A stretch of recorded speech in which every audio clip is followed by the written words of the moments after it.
ஏழாம் முத்திரையின் 10 விதமான உள்நோக்கங்கள் என்பதாக அது காணப்படுகிறது. 10 காரியங்களை உள்ளிட்டவைகளாக அது காணப்படுகிறதுனால அந்த 10 காரியங்கள் என்ன என்பதை குறித்து நாம் தியானிக்க போகிறோம். அதற்கு முன்பாக நாம் ஒரு பாடலை பாடுவோம். வெளிப்படுத்தல் 8ஆம் அதிகாரம் 1ஆம் வசனத்தை வாசிக்க நாம் ஆயத்தமாயிருப்போம்.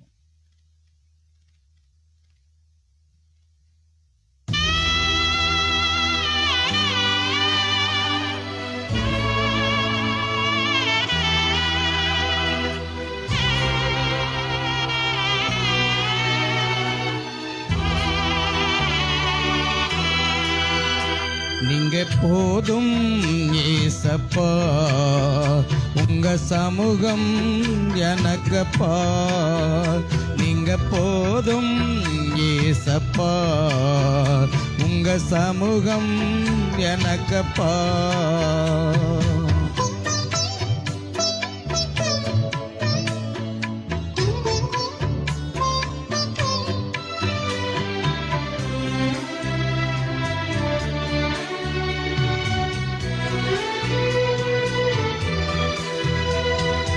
எத்தனை இன்பமே உந்தன் சமூகமே, எத்தனை இன்பமே உந்தன் சமூகமே. உள்ளமும் உடலுமே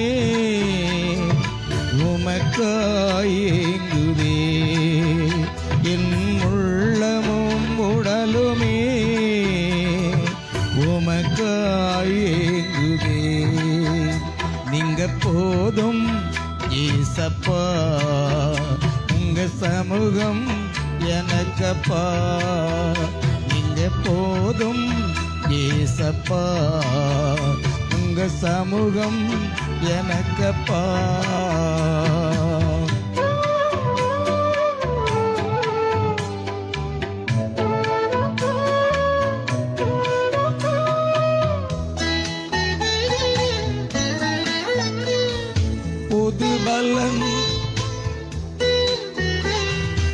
புது பலன் தருகிறீ, புது எண்ணெய் பொழிகிறீ,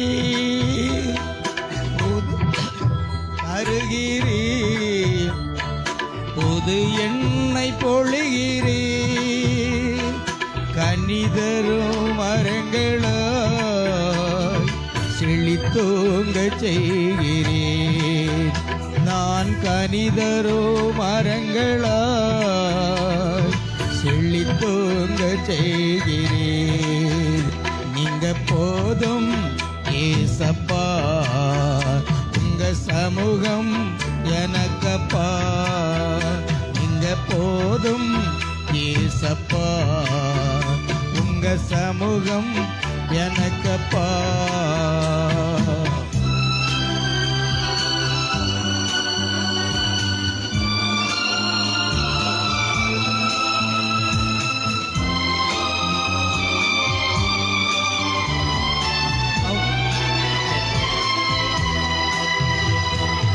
அப்பாவும் சந்நிதியில் எப்போ நான் வந்து நிற்பேன். அப்பாவும் சந்நிதியில் எப்போ நான் வந்து நிற்பேன். இருமுகம் கண்டு நான் இருத்தியில் மூழ்குவேன். திருமுகம் கண்டு நான் இருத்தியில் மூழ்குவேன். நீங்க போதும் ஏசப்பா, உங்க சமூகம் எனக்கப்பா. நீங்க போதும் ஏசப்பா, உங்க சமூகம் எனக்கப்பா.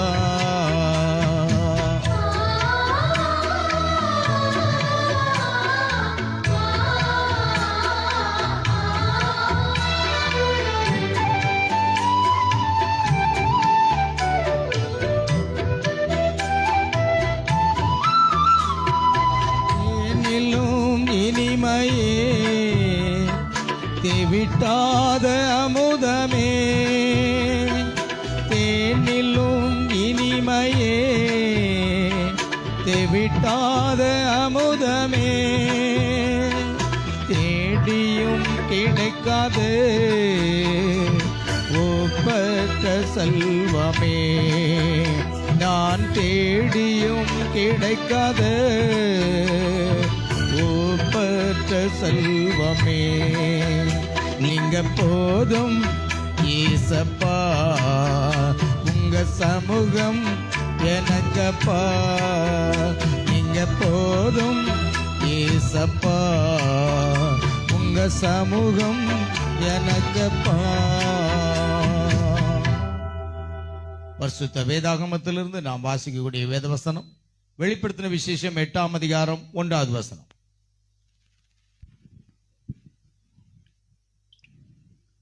அவர் 7ஆம் முத்திரையை உடைத்தபோது பரலோகத்தில் ஏறக்குறைய அரை மணி நேரம் அளவும் அமைதல் உண்டாயிற்று.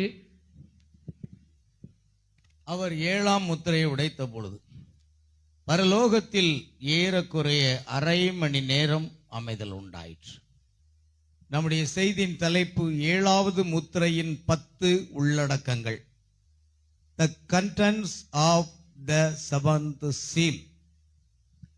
7வது முத்திரையினுடைய 10 விதமான உள்ளடக்கங்களை குறித்து நாம் இப்பொழுது பார்க்க போகிறோம். ஜெபிக்கலாம்.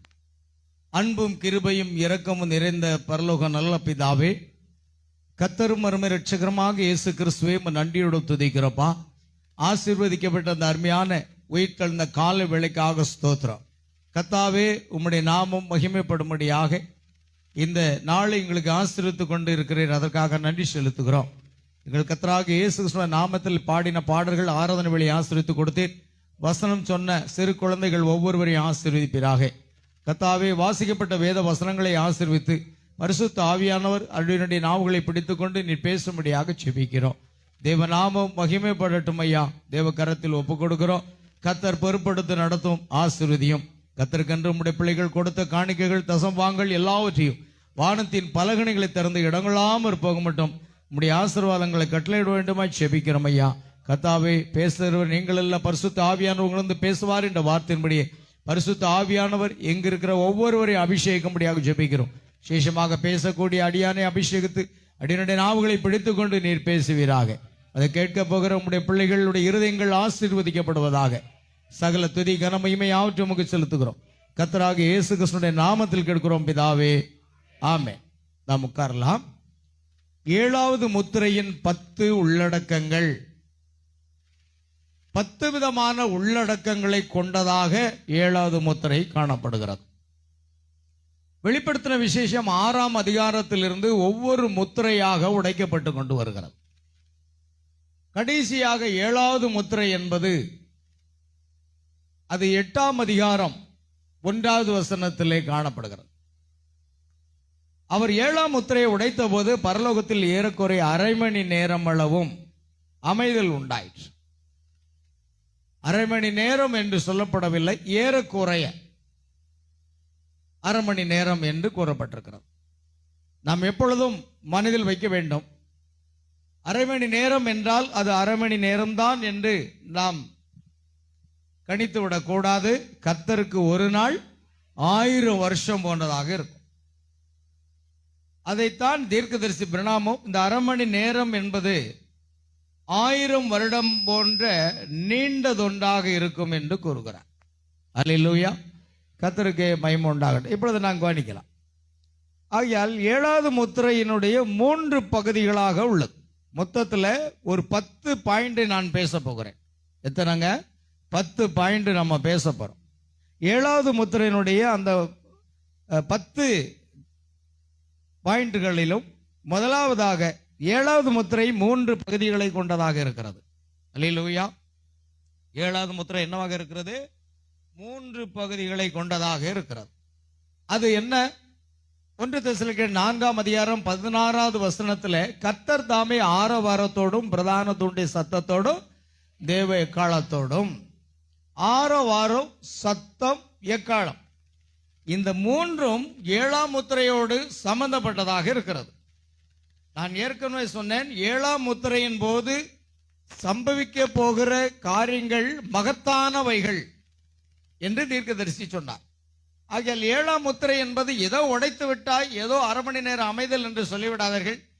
அது ஒரு நீண்ட காலமாகவே அது இருக்கிறது. 7ஆம் முத்திரையின் போது நடைபெறக்கூடிய சம்பவங்கள் அனைத்துமே மகத்தானவைகளாக இருக்கிறது. அல்லேலூயா. ஆகையால் பிரியமானவர்களே, மீட்பின் புஸ்தகத்திலே காணப்பட்ட 7ஆம் முத்திரை உடைக்கப்பட்ட போது வானத்தின் எல்லா சேனைகளும் அரை மணி நேரம் அமைதலாக இருந்தன. ஆமென். சற்று யோசித்து பாருங்கள். ஆனால் அது உடைக்கப்பட்டு விட்டது. 7ஆம் முத்திரை என்ன செய்யப்பட்டது? உடைக்கப்பட்டு விட்டது. ஆட்டுக்குட்டியானவர் தாமே அதை உடைக்கிறார். சரிதானா? சிங்காசனத்தில் வீற்றிருந்தவருடைய வலதுகரத்தில் இந்த புஸ்தகத்தை எடுத்து 1ஆம் முத்திரை, 2ஆம் முத்திரை, 3ஆம் முத்திரை, 4ஆம் முத்திரை, 5ஆம் முத்திரை, 6ஆம் முத்திரை, கடைசியாக அவர் 7வது முத்திரையும் உடைக்கிறார். ஆமென். 7ஆம் முத்திரை உடைக்கப்பட்டு விட்டது என்பதை நாம் மறந்து விடக்கூடாது. அநேக தேவ மனிதர்கள் 7ஆம் முத்திரை மாத்திரம் உடைக்கப்படவில்லை என்று சொல்லுகிறார்கள். தீர்க்கதரிசி உடைக்கப்பட்டு விட்டது என்று சொல்லுகிறார். ஒரு இடத்துல 7ஆம் முத்திரை மாத்திரம் திறக்கப்படவில்லை என்று சொல்லுகிறார். இதை வைத்து அவர்கள் குழம்பிக் கொண்டிருக்கிறார்கள். 7ஆம் முத்திரையில் உள்ள ஒரு முக்கியமான ரகசியத்தை சாத்தான் அறிந்து விடக்கூடாது என்பதற்காக அதை மாத்திரம் அவர் வெளிப்படுத்தாமல் இருந்தார் என்பதை நாம் காண முடியும். மற்றபடி 7ஆம் முத்திரை என்ன செய்யப்பட்டது? உடைக்கப்பட்டு விட்டது. பைபிளே அதை சொல்லுகிறது. பைபிளையே 7ஆம் முத்திரை உடைத்த போது என்ற ஒரு வார்த்தையை நீங்க கவனிக்கலாம். ஆகையால் அவர்கள் எல்லாரும் அமைதலா இருந்தார்கள். ஆனால் அது உடைக்கப்பட்டு விட்டது. ஆட்டுக்குட்டியானவர் தாமே அதை உடைக்கிறார். என்ன நேர்ந்தது தெரியுமா? அவர்கள் அதை கண்டு பக்தி பூர்வமான பயம் கொண்டிருக்க வேண்டும் என்று நினைக்கிறேன். அவர்கள் அதை முன்பு அறிந்திருக்கவில்லை. அதை கண்ட மாத்திரத்தில் அவர்கள் ஸ்தம்பித்து நின்று விட்டனர். ஏன்? அது என்ன? இப்பொழுது நாம் யாரும் அது என்னவென்று அறிய மாட்டோம். ஆனால் அதை குறித்த என்னுடைய வெளிப்பாட்டை, கர்த்தர் கொடுத்த வெளிப்பாட்டை நான் உங்களிடத்தில் கூறப்போகிறேன். அதனுடன் 3 மகத்தான காரியங்கள் சம்பந்தப்பட்டுள்ளன. அவைகளில் ஒன்று எனக்கு நேற்று வெளிப்பட்டது, மற்றொன்று இன்றைக்கு வெளியானது, 3வது என்னால் விளங்கிக் கொள்ள முடியவில்லை. ஏனெனில் அது நான் அறியாத மொழியில் எழுதப்பட்டிருந்தது. ஆமென். 2 காரியம் இருக்கிறது. அறியாத மொழியில் எழுதப்பட்டிருந்ததை நான் விளங்கிக் கொள்ள முடியல. ஆனால் எழுதப்படாமலேயே இருந்தது இன்னொன்று. அது யோவானை கர்த்தர் சொன்னார், நீ என்ன செய்ய வேண்டாம், எழுத வேண்டாம் என்று சொன்னார். ஆனால் இங்கோ அறியாத மொழியில் எழுதப்பட்டிருந்தது. அதை சகோதரர் பிரணாம் அதை புரிந்து கொள்ள முடியவில்லை. சரி. ஆகையால் ஏனெனில் அது நான் நின்ற வண்ணம் அதை உற்று பார்த்து கொண்டிருந்தேன். அப்பொழுது 3ஆம் எழுப்பு வந்தது. ஆமென். தேவனுடைய பரிசுத்த ஆவியானவர், அதன் காரணமாகத்தான் முழு பரலோகமும் அமைதியாயிருந்தது. இப்பொழுது இத்துடன் நிறுத்தி விடுவது நல்லது. இதற்கு மேல் நான் ஒன்றையும் கூறாதபடி நான் ஆவியானவரால் தடை செய்யப்படுகிறேன் என்றும் தீர்க்கதரிசி சொல்றார். அப்படின்னா அந்த ரகசியம் அவருக்கு தெரியும். அதைத்தான் அவர் சொல்றாரு. ஒரு மனிதனுடைய இருதயத்தில் ரகசியங்கள் இருக்கும்போது சாத்தான் அதை அறிந்து கொள்ள முடியாது. ஆனால் நாம் வெளியிலே அதை பேசிவிட்டோமானால் சாத்தான் தன்னால் என்ற எல்லா தடைகளையும் அவன் கொண்டு வருவான். ஆமென். ஆகையால் கூடிய மட்டும் சில காரியங்களை நம்முடைய இருதயம் விட்டு வெளியே பேசாமல் இருப்பது நல்லது. ஆகையால் தீர்க்கதரிசி ஆவியானவர் நான் இதுக்கு மேல பேசாதபடி தடை செய்யப்படுகிறேன்னு சொன்னா அவருக்கு அது தெரியும். அதை விளக்க முயற்சித்தார். ஆனா இதற்கு மேல பேசாதே. ஆமென். ஆகவே முதலாவதாக ஆரவாரம் மக்களை ஆயத்தப்படுத்த ஒரு செய்தி. ஆரவாரம் என்பது என்ன? ஆரவாரத்தோடு, பிரதான தூணுடைய சத்தத்தோடு, தேவ எக்காலத்தோடு, முழக்கத்தோடு இறங்கி வருவார் என்பதுதான் ஸ்தாபனத்தின் பிரசங்கம். ஆனா ஆரவாரம் என்ற ஒரு காரியமே வித் எ ஷவுட். தேவனுடைய சத்தம் எப்பொழுதும் என்னவாக இருக்கிறது? ஒரு செய்தியாக இருக்கிறது. அந்த செய்தி ஜனங்களை எல்லா ஸ்தாபனங்களிலிருந்து ஒன்று கூட்டி சேர்க்கிறது. ஆரவாரம் என்பது ஒரு செய்தி. அதே போல இரண்டாவதாக உயிரோடு எழுப்பும் சத்தம், பிரதான தூண்டிய சத்தம். அது யோவான் 13:38 முதல் 44 வசனங்களிலே லாசருவை கல்லறையை விட்டு வெளியே வரும்படி அழைத்த அதே சத்தம். முதலில் செய்தி புறப்பட்டு மணவாட்டியை ஒன்று சேர்க்கின்றது. அதன் பின்பு மரித்தவர் உயிரோடு எழுகின்றார். பாருங்கள், மணவாட்டி எப்பொழுதும் ஒரு ஸ்தாபனமாக இருக்க முடியாது. நீங்கள் ஸ்தாபனம் சரியானது என்றால் எந்த ஸ்தாபனம் சரியானது? எந்த ஸ்தாபனம் முழு சுவிசேஷத்தை பிரசங்கிக்கிறது என்றால் இல்லவே இல்லை. ஒவ்வொரு ஸ்தாபனங்களும் ஒவ்வொரு கொள்கையை உடையதாக இருக்கிறது. அதனால தான் மணவாட்டிய தேவன் என்ன செய்கிறார்? எல்லா ஸ்தாபனங்களை விட்டு வெளியே கொண்டு வந்து ஒரு சிறு கூட்டமாக வைக்கிறார். ஆமென். பாருங்கள், அடுத்து லாசருவை அழைத்த அதே சத்தம், அது மரித்தோரை உயிரோடு எழுப்புகின்றார். அடுத்ததாக மூன்றாவதாக எக்காளம். எக்காளம் ஊதப்பட்டு ஜனங்களை விருந்துக்கு அழைக்கப்படுகின்றனர். எக்காளம் ஊதப்பட்டு ஜனங்கள் எங்க போறாங்க? விருந்துக்கு. கடைசி எக்காலம் தொனிக்கும். அப்பொழுது நாம் ஒரு இமைப்பொழுதுல ஒரு நிமிஷத்திலே மறுரூபமாக்கப்பட்டு ஆகாயத்தில் எடுத்துக்கொள்ளப்படுவோம். அங்கு ஆகாயத்தில் நடைபெறக்கூடிய கல்யாண விருந்திற்காக நாம் கொண்டு செல்லப்படுகிறோம். ஆகையால் எக்காலம் என்ன செய்கிறது? விருந்துக்கு அழைக்கப்படுகிறதாக இருக்கு. ஆட்டுக்குட்டியானவர் மணவாட்டியுடன் ஆகாயத்தில் நடந்தும் அந்த விருந்தாக இருக்கிறது. ஒரு ஆவிக்குரிய விருந்து. முதலாவதாக மணவாட்டியை ஒன்று சேர்க்க அழைக்கும் செய்தி. இரண்டாவதாக முன் காலங்களில் நித்திரை அடைந்துள்ள மணவாட்டியை உயிரோடு எழுப்புதல். கடைசியாக நிகழ்வது எக்காலம். ஆகாயத்தில் நடக்கும் விருந்துக்காக உயிரோடு எழும்பின மணவாட்டியும் உயிரோடு உள்ள மணவாட்டியும் ஆகாயத்தில் எடுத்துக்கொள்ளப்படுதல். நண்பர்களே, இவை அனைத்தும் நிகழ வேண்டும். நாம் அதற்காக ஆயத்தமாகிவிட்டோம். நீங்கள் ஆயத்தமாகி விட்டீர்களா? அல்லேலூயா. நாம் அந்த முடிவு நேரத்தில் வந்துவிட்டோம் என்பதை நாம் புரிந்து கொள்கிறோம். நாம் அதற்காக ஆயத்தமாகிவிட்டோம். முதலாவது நாம் இந்த ஸ்தாபனங்களை விட்டு வெளியே கொண்டு வரப்பட்டிருக்கிறோம்.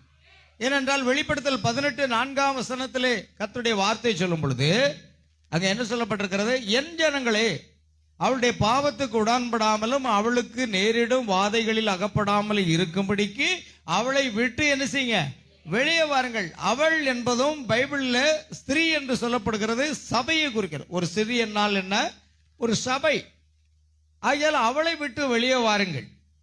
ஆகையால் இந்த ஸ்தாபனங்களை விட்டு வெளியே வாருங்கள் என்று தேவனுடைய வார்த்தை அங்கு சொல்லி இருக்கிறது. ஆகையால் வெளியே கொண்டு வரப்பட்ட ஒரு சபை. நாம் அதற்காக ஆயத்தமாகிவிட்டோம். ஸ்தாபனங்களை விட்டு வெளியே வந்த சபை இப்பொழுது சூரிய வெளிச்சத்தில் போடப்பட்டு முதிர்வடைய வேண்டும். அந்த கோதுமை மணி பதரை விட்டு வெளியே வரணும். நெல்லை அரிசியை மூடியிருக்கிற அந்த பதரை விட்டு அரிசி வெளியே வர வேண்டும். அந்த மணி வெளியே வர வேண்டும். அந்த வித்து வெளியே வர வேண்டும். அதுதான் மணவாட்டி. மணவாட்டி எந்த ஸ்தாபனத்தையும் சேர்ந்து கொள்ள முடியாது. மணவாட்டி முழுக்க முழுக்க தேவனுடைய வார்த்தையை சார்ந்து கொள்வார்கள். தேவனுடைய வார்த்தை தான் அவர்களுக்கு உணவு. ஆகையால் ஸ்தாபனங்களை விட்டு வெளியே வந்த சபை இப்பொழுது சூரிய வெளிச்சத்தில் போடப்பட்டு முதிர்வடைய வேண்டும். சற்று பின்பு எடுத்துக்கொள்ளப்படுதல் உண்டாகும். பாத்தீங்களா? எந்த விதையும் நெல்லை எடுத்த உடனே அதை பக்குவப்படுத்தி விதை நெல்லாக மாற்றப்பட வேண்டியதாக இருக்கு. அதுபோலதான் சூரிய வெளிச்சத்திலே நாம் போடப்பட்டு முதிர்வடைந்து அடுத்து எடுத்துக்கொள்ளப்படுதல் உண்டாகும். இப்பொழுது நாம் அந்த இடத்துக்கு வந்துட்டோம். நாம கோதுமை மணி வெளியே கொண்டு வரப்பட்டு இப்பொழுது நாம் முதிர்வடையக்கூடிய அந்த நேரத்தில் இருக்கிறோம். அப்படி முதிர்வடைந்த பிற்பாடு எடுத்துக்கொள்ளப்படுதல் உண்டாகும். பாத்தீங்களா? நாங்க எந்த நேரத்துக்கு வந்திருக்கிறோம் புரிகிறதா? அல்லேலூயா. ஆகையால் கோதுமை தண்டு சுட்டெரிக்கப்பட வேண்டும். ஆனால் கோதுமை மணியோ களஞ்சியத்தில் சேர்க்கப்படும். இயேசு அதை சொல்லுகிறார். தூற்றுக்குடை அவர் கையில் இருக்கிறது. அவர் தம்முடைய களத்தை நன்றாக விளக்கி என்ன செய்கிறார்? கோதுமை களஞ்சியத்தில் சேர்க்கிறார். பதரையோ அவியாத அக்கினியினால் சுட்டிகரி போகிறார். ஆகையால் கோதுமை மணி இன்னைக்கு வெளியே வந்தாச்சு. இப்பொழுது முதிர்வடைந்து கொண்டு இருக்கிறது. அது முதிர்வடைந்து விட்டால் களஞ்சியத்துக்கு கொண்டு போய் சேர்க்கப்படும். நீங்கள் கவனிங்கள் பிரியமானவர்களே, இங்கு அவையெல்லாம் கர்த்தர் உரைக்கிறதாவது. நான் அதை உங்களுக்கு வேதத்தில் இருந்து படித்து காட்டுகின்றேன். 7ஆம் தூதனுடைய செய்தி முழங்கும் போது தேவன் தம்முடைய பரிசுத்த தீர்க்கதரிசிகளின் மூலமாய் உரைத்த தேவ ரகசியம் நிறைவேறும். எல்லா தேவ ரகசியங்களும் தீர்க்கதரிசிகள் மூலமாக உரைக்கப்பட்ட வார்த்தைகள், ரகசியங்கள் நிறைவேறும். அல்லேலூயா. இந்த தீர்க்கதரிசிகள் தாம் தேவனுடைய வார்த்தையை எழுதினர். 7ஆம் சபையின் காலமாகிய கடைசி சபையின் காலத்தில் அதற்கு முன்பிருந்த சபையின் காலங்களில் ஆராயப்பட்டு விவரிக்கப்படாமல் விடப்பட்ட தளர்ந்த முனைகள் அனைத்தும் வெளிப்படுத்தப்படும். ஆமென். என்ன? ஒரே தேவன் என்பதற்கு பதிலாக திரித்துவம். பிதா ஒருவர், குமாரன் ஒருவர், பரிசுத்த ஆவி ஒருவர். ஆனா வேதாகமத்திலே அதற்கு சான்றுகள் இல்லை. ஒரே தேவன் நம்மை சிருஷ்டித்ததில்லையோ, உன் தேவனாகிய கர்த்தரை பணிந்து கொண்டு அவர் ஒருவருக்கே ஆராதனை செய்வாயாக. ஆகையால் ஒரே கர்த்தர், ஒரே விசுவாசம், ஒரே ஞானஸ்தானம் என்று வேதாகமம் முழுவதும் இஸ்ரவேலுக்குள் நம்முடைய தேவனாகிய கர்த்தர் ஒருவரே கர்த்தர் என்றுதான் சொல்லி இருக்கும்போது, திரித்துவம் என்பது ஒரு தவறான போதகம். அது வேத வசனங்களுக்கு முரண்பட்ட போதகம். ஆகையால் அப்படிப்பட்ட அந்த தவறான உபதேசங்களுக்கு சரியான வெளிச்சத்தை இந்த 7ஆம் தூதன் மூலமாக கர்த்தர் கொடுக்கிறார். அதே போன்று ஆதாமை ஏவாளும் ஒரு ஆப்பிள் பழத்தை சாப்பிட்டதுனால தான் பாவம் செய்தார்கள் என்று சொல்லும் பொழுது, அது ஆப்பிள் பழம் அல்ல, அது சர்ப்பமானது ஏவாளை என்ன செய்தது? வஞ்சித்து கெடுத்து போட்டதுனால அவள் கர்ப்பமடைந்தாள். அதனால் காயின் உருவானான். பின்பு அவள் புருஷனுக்கும் கொடுத்தாள். அப்பொழுது அவள் ஆபேலை பெற்றாள். காயின் சர்ப்பத்தினுடைய வித்தாக இருந்தான், ஆபேல் ஆதாமின் வித்தாக இருந்தான். சரிதானா? கர்த்தருக்கு ஸ்தோத்திரம். ஆனால் ஆப்பிள் பழமே அல்ல. ஆனா இன்றைய ஸ்தாபனங்கள் அது ஆப்பிள் பழம் அந்த பழத்தை சாப்பிட்டனால தான் பாவமே வந்தது என்று சொன்னால், இன்றைக்கு எப்படி நாம் அந்த பழத்தை சாப்பிட முடியும்? சரிதானா? அது தவறான வியாக்கியானம். இதே போன்று ஞானஸ்தானத்திலையும் பிதா குமாரன் பரிசுத்தாவின் பட்டப்பேரில் அவர்கள் கொடுக்கிற ஞானஸ்தானம் தவறு. அது அப்போஸ்தலர் 2:38 கர்த்தராகிய இயேசு கிறிஸ்துவின் நாமத்தில் கொடுக்கப்பட வேண்டும். அதுதான் வேதாகமத்திலே அப்போஸ்தலர் 2:38, அப்போஸ்தலர் 8:15, அப்போஸ்தலர் 10:48, அப்போஸ்தலர் 19:5 எல்லா இடங்களிலும் அப்போஸ்தலர்கள் கர்த்தராகிய இயேசு கிறிஸ்துவின் நாமத்தில் தான் ஞானஸ்தானம் கொடுத்திருக்காங்க. பிதா குமாரன் பரிசுத்தாவி என்ற பட்ட பெயரில் ஞானஸ்தானம் கொடுத்ததாக பரிசுத்த வேதாகமத்தில் ஒரு இடத்துல கூட இல்லை. அல்லது யாராவது பெற்றார்களா? அதுவும் கூட ஒரு இடத்துல இல்லை. ஆகையால் இதுவும் தவறான போதகம். அடுத்து பரிசுத்தாவி பெற்றதுக்கு அடையாளம் என்பது அந்நிய பாஷை பேசினா போதும் பரிசுத்தாவி பெற்றுக்கொண்டார்கள் என்று கூறுவதும் தவறு. பரிசுத்தாவினுடைய அபிஷேகம் வேறு, அந்நிய பாஷை என்பது பரிசுத்தாவினுடைய வரங்கள். தீர்க்க தரிசனம் உரைத்தல், அந்நிய பாஷைகளை பேசுகிறது, குணமாக்கும் வரம், இது எல்லாமே என்னவா இருக்கிறது பிரியமானவர்களே? வரங்களாக இருக்கிறது. இப்போ வரங்கள் வேறு, பரிசுத்தாவின் அபிஷேகம் வேறு. அல்லேலூயா, கர்த்தருக்கு ஸ்தோத்திரம். இப்படி அநேக தவறான போதகங்கள் சபை காலங்களில் பிரசங்கிக்கப்பட்டதற்கெல்லாம் இந்த 7ஆம் தூதன் மூலமாக அது எல்லாம் சரியான அந்த விளக்கமானது அவர் மூலமாக தேவன் கொடுத்தார். ஆமென். ஆகையால் அந்த முத்திரைகள் உடைக்கப்பட்டு தேவ ரகசியம் வெளிப்படுகையில் அந்த தூதன், அந்த செய்தியாளன் கிறிஸ்து கீழே இறங்கி வந்து தம்முடைய பாதத்தை பூமியின் மேலும் சமுத்திரத்தின் மேலும் வைக்கின்றார். பாத்தீங்களா? அந்த முத்திரைகள் உடைக்கப்பட்டு அந்த வெளிப்படுத்தல் 5ஆம் அதிகாரத்திலே முத்திரிக்கப்பட்ட புஸ்தகமானது சிங்காசனத்தில் வீற்றிருந்தவருடைய வலதுகரத்தில் இருந்தது. ஆட்டுக்குட்டியானவர் அதை போய் வாங்கினார். பின்பு அந்த முத்திரைகளை உடைத்தார். திறக்கப்பட்ட புஸ்தகத்தோடு அவர் பூமிக்கு இறங்கி வருகிறார். ஒரு பாதத்தை சமுத்திரத்தின் மேலும் இன்னொரு பாதத்தை பூமியின் மேலும் வைத்து கர்ச்சிக்கிற சிங்கம் மூலம் மகாசத்தை ஆர்ப்பரித்தார். பாருங்கள், அவர் எங்கிருந்து வருகிறார்? பரலோகத்திலிருந்து பூமிக்கு இறங்கி வருகிறார். ஆமென். அந்த சமயத்தில் தேவ ரகசியங்கள் வெளிப்படுகிறது. பாருங்கள், தேவ ரகசிய வெளிப்படுகையில் அந்த தூதன், அந்த செய்தியாளன், பாருங்க, அவர் இப்பொழுது என்னவா வருகிறாரு? ஒரு செய்தியாளனாக வருகிறார். கிறிஸ்து கீழே இறங்கி வந்து தம்முடைய பாதத்தை பூமியின் மேலும் சமுத்திரத்தின் மேலும் வைக்கின்றார். அவருடைய சிரசின் மேல் வானவில் இருந்தது. அது உடன்படிக்கைக்கு ஒரு அடையாளம். வருகையின் நேரத்தில் பாருங்கள், இந்த வருகையின் நேரத்தில் இன்னைக்கு சில பேர் சொல்றாங்க, நாம என்ன சொல்றோம்? அல்லேலூயா, வருகை வருகை வருகைன்னு சொல்றீங்களே அப்படின்னு சொல்லி அநேகர் என்னிடத்துல கேள்வி கேட்கிறாங்க. நான் சொன்ன, ஐயா, வருகை என்றுதான் தீர்க்கதரிசின்னு சொல்லி இருக்கிறார். மத்தேயு 24ஆம் அதிகாரம் 37வது வசனத்திலும் மனுஷகுமாரன் வரும் நாளை என்றுதான் எழுதியிருக்கிறது. மனுஷகுமாரன் வரும் நாளையும் நாளையும் அறியாதபடினால் என்று எழுதியிருக்கிறது. லோத்தின் நாட்களில் நடந்தது போலவே மனுஷகுமாரன் வரும் நாட்களிலும் என்றால் அது அர்த்தம் என்னவா இருக்கிறது? The coming of the son of man, மனுஷகுமாரனுடைய வருகை என்றுதான் எழுதியிருக்கிறது. அதனால நான் பைபிள்ல என்ன சொல்லியிருக்கோம், தீர்க்கதரிசி என்ன சொன்னாரோ அதையே நான் பிரசங்கிக்கிறேன். என்னுடைய சொந்த கருத்து அல்ல. நீங்கள் ஏன் அதை ஏற்றுக்கொள்வதில்லை? ஆமென். ஆகையால் தீர்க்கதரிசியும் கூட இங்க என்ன சொல்றாரு பாருங்க, கிறிஸ்து கீழே இறங்கி வந்து தம்முடைய பாதத்தை பூமியின் மேலும் சமுத்திரம் மேல் வைக்கின்றார். அவருடைய சிரசின் மேல் வானவில் இருந்தது. பலமுள்ள தூதன் பூமிக்கு இறங்கும் இந்த வருகையின் நேரத்தில், ஆமென், பலமுள்ள தூதன் பூமிக்கு, இதை நீங்க கவனிக்கணும். எங்க இறங்கி வர்றாரு? பூமிக்கு. எடுத்துக்கொள்ளப்படுதல் எங்க நடைபெறும்? ஆகாயத்தில் தான் எடுத்துக்கொள்ளப்படுதல் நடைபெறும். ஆனா அதற்கு முன்பாக, எடுத்துக்கொள்ளப்படுதல் நடப்பதற்கு முன்பாக அவர் பூமிக்கு இறங்கி வருகிறார். தம்மை ஒரு மனுஷகுமாரனாக அவர் வெளிப்படுத்த வேண்டியதாக இருக்கிறது. லூக்கா 17:26 முதல் 30 வசனங்கள் நிறைவேற வேண்டியதாக இருக்கிறது. ஆகையால் அந்த பலமுள்ள தூதன் பூமிக்கு இறங்கும் இந்த வருகையின் நேரத்தில், சில பேர் என்கிட்ட கேட்கிறாங்க, அப்ப வருகை 3 முறையா 4 முறையா? ஐயா, எனக்கு தெரியாது. ஆமென். அவர் 3 முறை வருகிறார்னு தீர்க்கதரிசி சொன்னாலும் அதற்கு முன்பாக அவர் மனுஷகுமாரனா வருகிறார் என்பதையும் விளக்குகிறார். அதனால பிஃபோர் த ராப்சர், எடுத்துக்கொள்ளப்படுவதற்கு முன்பு அவர் தன்னை மாம்ச சரீரத்தில் ஆபிரகாமுடைய அந்த குழுவுக்கு வெளிப்படுத்தினது போலவே இன்றைக்கு ஆபிரகாமுடைய ராஜரீக சந்ததியாக குழுவுக்கு அவர் தம்மை வெளிப்படுத்துவார். ஆமென். கர்த்தருக்கு மகிமை உண்டாகட்டும். இந்த வருகையின் நேரத்தில் இந்த 7ஆம் தூதன் பூமியில் ஏற்கனவே இருக்கின்றான். பாத்தீங்களா? இந்த வருகை நேரத்தில் யார் இருக்கிறா பூமியில?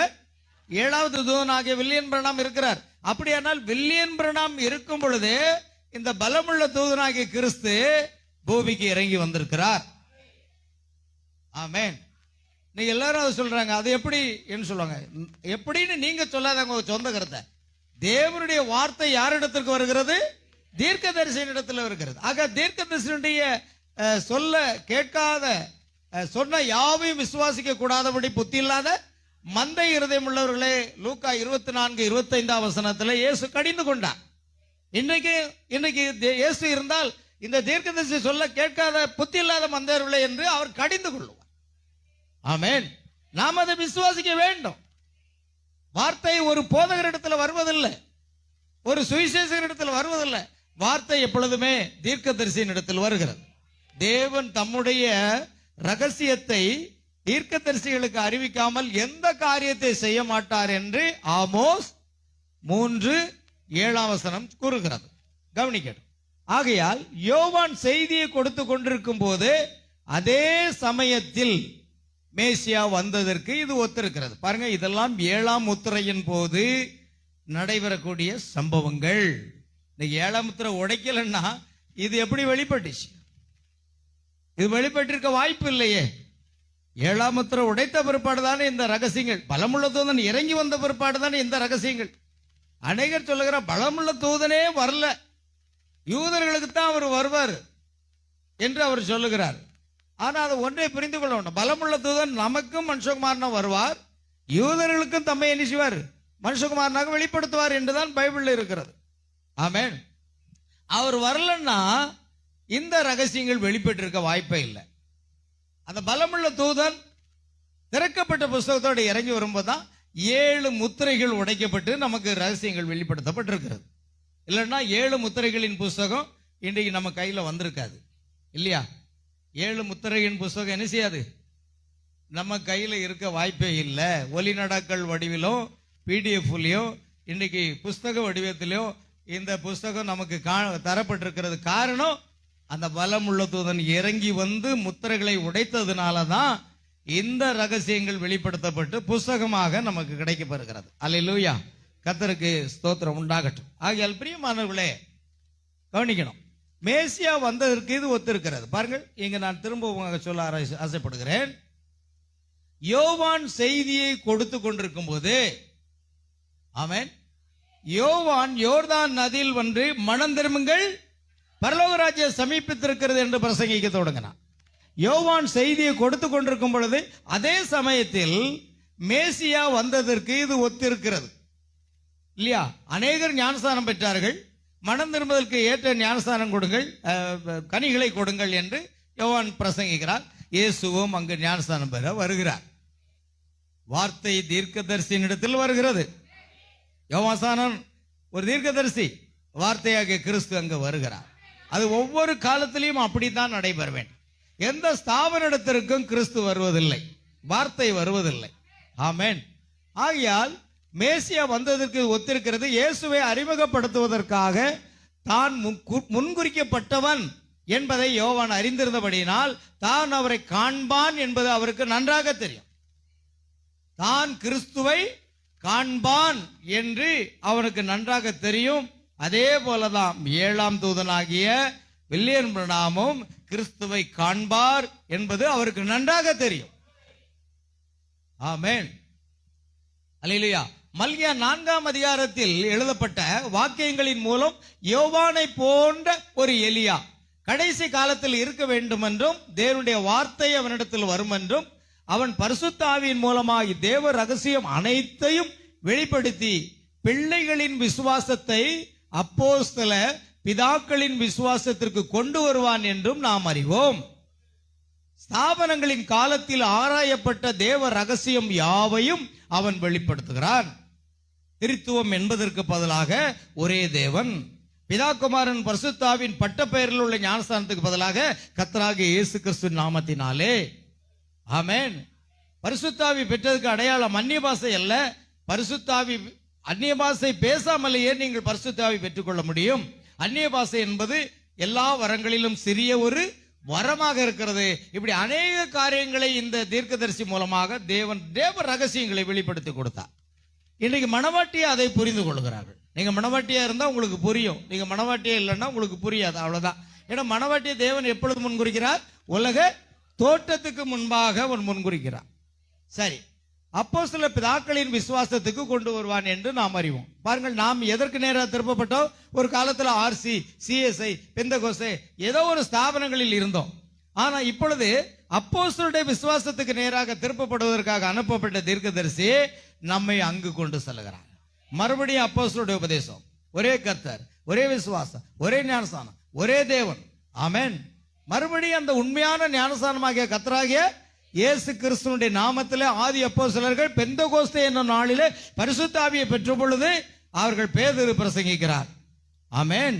நீங்கள் சிலுவையில் அறைந்த அந்த இயேசுவை தேவன் ஆண்டவரும் கிறிஸ்துமாக்கினார் என்று இஸ்ரவேல் குலத்தார் யாவரும் நிச்சயமா அறிய கடவர்கள். சகோதரரே, நாங்கள் என்ன செய்ய வேண்டும்? நீங்கள் மனம் திரும்பி ஒவ்வொருவரும் பாவ மன்னிப்புக்கென்று இயேசு கிறிஸ்துவின் நாமத்தினாலே ஞானஸ்நானம் பெற்றுக் கொள்ளுங்கள், அப்பொழுது பரிசுத்தாயின் வரத்தை பெறுவீர்கள். அந்த வார்த்தையை சந்தோஷமாக ஏற்றுக்கொண்டவர்கள் ஏறக்குறைய 3000 பேர் ஞானஸ்நானம் பெற்றார்கள். அவர்கள் அப்போஸ்தலருடைய உபதேசத்திலும் அந்நியத்திலும் ஜெபம் பண்ணுதலிலும் உறுதியாய் அற்பம் பக்குதலிலும் உறுதியாய் தரித்திருந்தார்கள். ரட்சிக்கப்படுகிறவர்களை கர்த்தர் அனதமும் சபையிலே சேர்த்துக் கொண்டார். இது அப்போஸ்தலர் 2ஆம் அதிகாரத்தில் சபையின் வரலாறு இருக்கிறது. அல்லேலூயா. அதை மிஞ்சி நீங்க போனீங்க அப்படின்னா அந்த தேவனுடைய சபைக்கோ உங்களுக்கோ சம்மதமே இல்லை என்று அர்த்தம். நீங்கள் ஒரு ஊழியக்காரன் யாராக இருந்தாலும் சரி, கர்த்தராகிய இயேசு நாமத்தில் ஞானஸ்நானம் பெறல அப்படின்னா அது மணவாட்டியினுடைய ஸ்தானத்துக்கு அவர்களால் வரவே முடியாது. அவங்க சபையில 2000 பேர் இருக்கட்டும், இல்ல 5000 பேர் இருக்கட்டும், நீங்க முதலாவது என்ன செய்யணும்? கர்த்தராகிய இயேசு நாமத்தில் என்ன செய்யணும்? நீங்க ஞானஸ்நானம் பெறணும். பெறாத பட்சத்தில் மணவாட்டியை நீங்கள் ஆயத்தப்படுத்தவும் முடியாது, நீங்களும் மணவாட்டியா இருக்க முடியாது. நீங்களும் உங்களோடு கூடின கூட்டங்களோ எங்க போக வேண்டியிருக்கும்? உபத்திரவ காலத்துக்கு போக வேண்டியது இருக்கும். அதை கவனித்துக் கொள்ளுங்கள். ஆகையால் நீங்கள் சத்தியத்தை தேடி தேசத்தில் குடியிருந்து என்ன செய்யணும்? சத்தியம் எங்கு பிரசங்கிக்கப்படுகிறதோ அங்கே நீங்கள் சென்று மேய்ந்து கொள்ள வேண்டும். கவனிங்கள். ஆகையால் அப்போஸ்தலருடைய பிதாக்களின் விசுவாசத்துக்கு நாம் கொண்டு வரப்பட்டிருக்கிறோம். ஆமென். ஸ்தாபனங்களின் காலத்தில் ஆராயப்பட்ட தேவனுடைய ரகசியம் யாவையும் அவன் வெளிப்படுத்துவான். ஆமென். இப்பொழுது அஞ்ஞானம் தான் வேதம் கூறுகிறது. வேதம் என்ன கூறுகிறதோ அதற்கு மாத்திரமே நான் பொறுப்பு. எழுதப்பட்டுள்ள இது சரியானதாகும், அதுதான் இது. ஆகையால் இப்பொழுது 7 முத்திரைகளால் முத்திரிக்கப்பட்ட இந்த புஸ்தகம் அந்த மீட்பின் ரகசியமாக உள்ளது என்று நாம் காண்கிறோம். அது தேவனிடத்திலிருந்து வந்த மீட்பின் புஸ்தகம். அந்த சிங்காசனத்தில் வீட்டிலிருந்தவருடைய வலதுகரத்தில் இருந்த புஸ்தகம் அது தேவனுடைய புஸ்தகம். அது ஒரு மீட்பின் புஸ்தகம். எல்லாமே அதற்குள் ரகசியங்கள் இருந்தது. இந்த மீட்பின் புஸ்தகத்தை இந்த செய்தியாளன் செய்தியை முழங்கும் சமயம் தேவ ரகசியம் யாவும் இந்நேரத்தில் நிறைவேறும். இந்த வேதாகமத்தில் எழுதப்பட்ட அநேக வேத ரகசியங்கள், அதாவது மணவாட்டிக்கு புரஜாதிகளுக்கு நடைபெறக்கூடிய ரகசியங்கள், அடுத்து யூதர்களுக்கு நடைபெறக்கூடிய ரகசியங்கள், அந்த யூதர்கள் எடுத்துக்கொள்ள பிற்பாடு என்ன நடைபெறும், அடுத்து புதிய வானம் புதிய பூமி 1000 வருஷ அரசாட்சி, எல்லா ரகசியங்களும் முன்கூட்டி இந்த தேவ மனிதனால் நமக்கு வெளிப்படுத்தப்பட்டிருக்கிறது. அல்லேலூயா. நாம் முன்கூட்டி அதை அறியும்படி தேவன் நமக்கு கிருபை செய்தார். ஆனால் இப்பொழுது என்ன நடந்து கொண்டிருக்கிறது என்பதை நாம் ஆராய்ந்து அறிந்து கொண்டிருக்கிறோம். ஆமென். ஆகையால் இந்த செய்தியாளன் முழங்கும் சமயம் தேவ ரகசியம் ஆவர் யாவும் இந்நேரத்தில் நிறைவர். இப்பொழுது 7ஆம் சபையின் தூதன் இங்கே பூமியில் இருக்கிறான். வேறொரு தூதன் பலமுள்ள செய்தியாளன் வானத்திலிருந்து இறங்கி வருகிறான். பாருங்க, 7ஆம் தூதனாகிய சகோதரன் பிரணாம் 7ஆம் சபையானது லவோதிக்கேய சபை.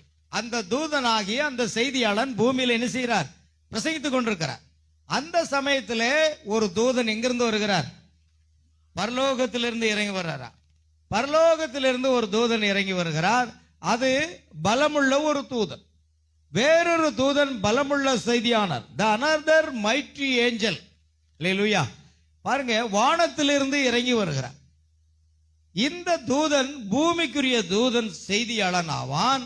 ஆனால் இங்கே ஒருவன் வானத்திலிருந்து வருகிறான். அது வெளிப்படுத்தல் 10ஆம் அதிகாரத்தை குறித்து நாம் பேசிக் கொண்டிருக்கிறோம். அவன் சிரசின் மேல் வானவில் இருந்தது. ஆமென். உடன்படிக்கைக்கு அடையாளம். பாருங்கள், அது கிறிஸ்துவாகத்தான் இருக்க வேண்டும். யார் இறங்கி வருகிறார்? கிறிஸ்து இறங்கி வருகிறார். வானவில் இருக்கிறது, உடன்படிக்கைக்கு அடையாளமாக வானவில் இருக்கிறது. ஆகையால் பிரியமானவர்களே, இதை நாம் கவனிக்க வேண்டும். அங்கே ஒரு தூதன், ஒரு செய்தியாளன் பூமியில் இருக்கிறார். இந்த தூதன், அதாவது பூமிக்குரிய தூதன் செய்தியாளன். பூமிக்குரிய தூதனுக்கு என்ன உண்டு? நாட்கள் உண்டு, மரணம் உண்டு. ஆனா பரலோகத்திலிருந்து வருகிற அந்த தூதனுக்கு என்ன கிடையாது?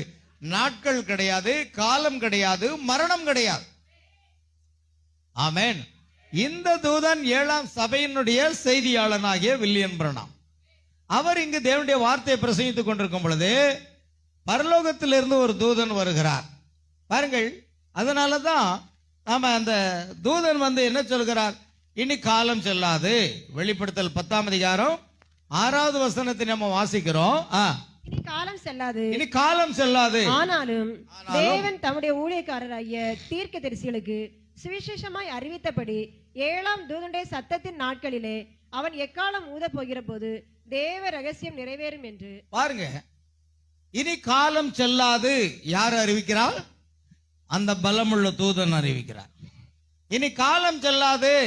ஆனாலும் தேவன் தம்முடைய தீர்க்கதரிசிகளுக்கு சுவிசேஷமா அறிவித்தபடி 7ஆம் தூதனுடைய சத்தத்தின் நாட்களிலே அவன் எக்காலம் ஊத போகிறது. எக்காலம் என்றால் சுவிசேஷம், அறிவித்தல். அவன் எக்காலம் ஊத போகிற தேவ ரகசியம் எல்லாமே நிறைவேறிவிடும். அதாவது எல்லாமே வெளிப்படுத்தப்பட்டு விடும். ஆமென். நிறைவேறும் என்று சொன்னால் ரகசியங்கள் வெளிப்படுத்தப்பட்டு விடும் என்று அர்த்தம். அது இனிதான் அந்த வெளிப்படுத்தப்பட்ட ரகசியங்கள் படிப்படியாக நிறைவேறி கொண்டிருக்கிறது. அல்லேலூயா. கவனிங்க. ஆகையால் அது கிறிஸ்துவாகத்தான் இருக்க முடியும்.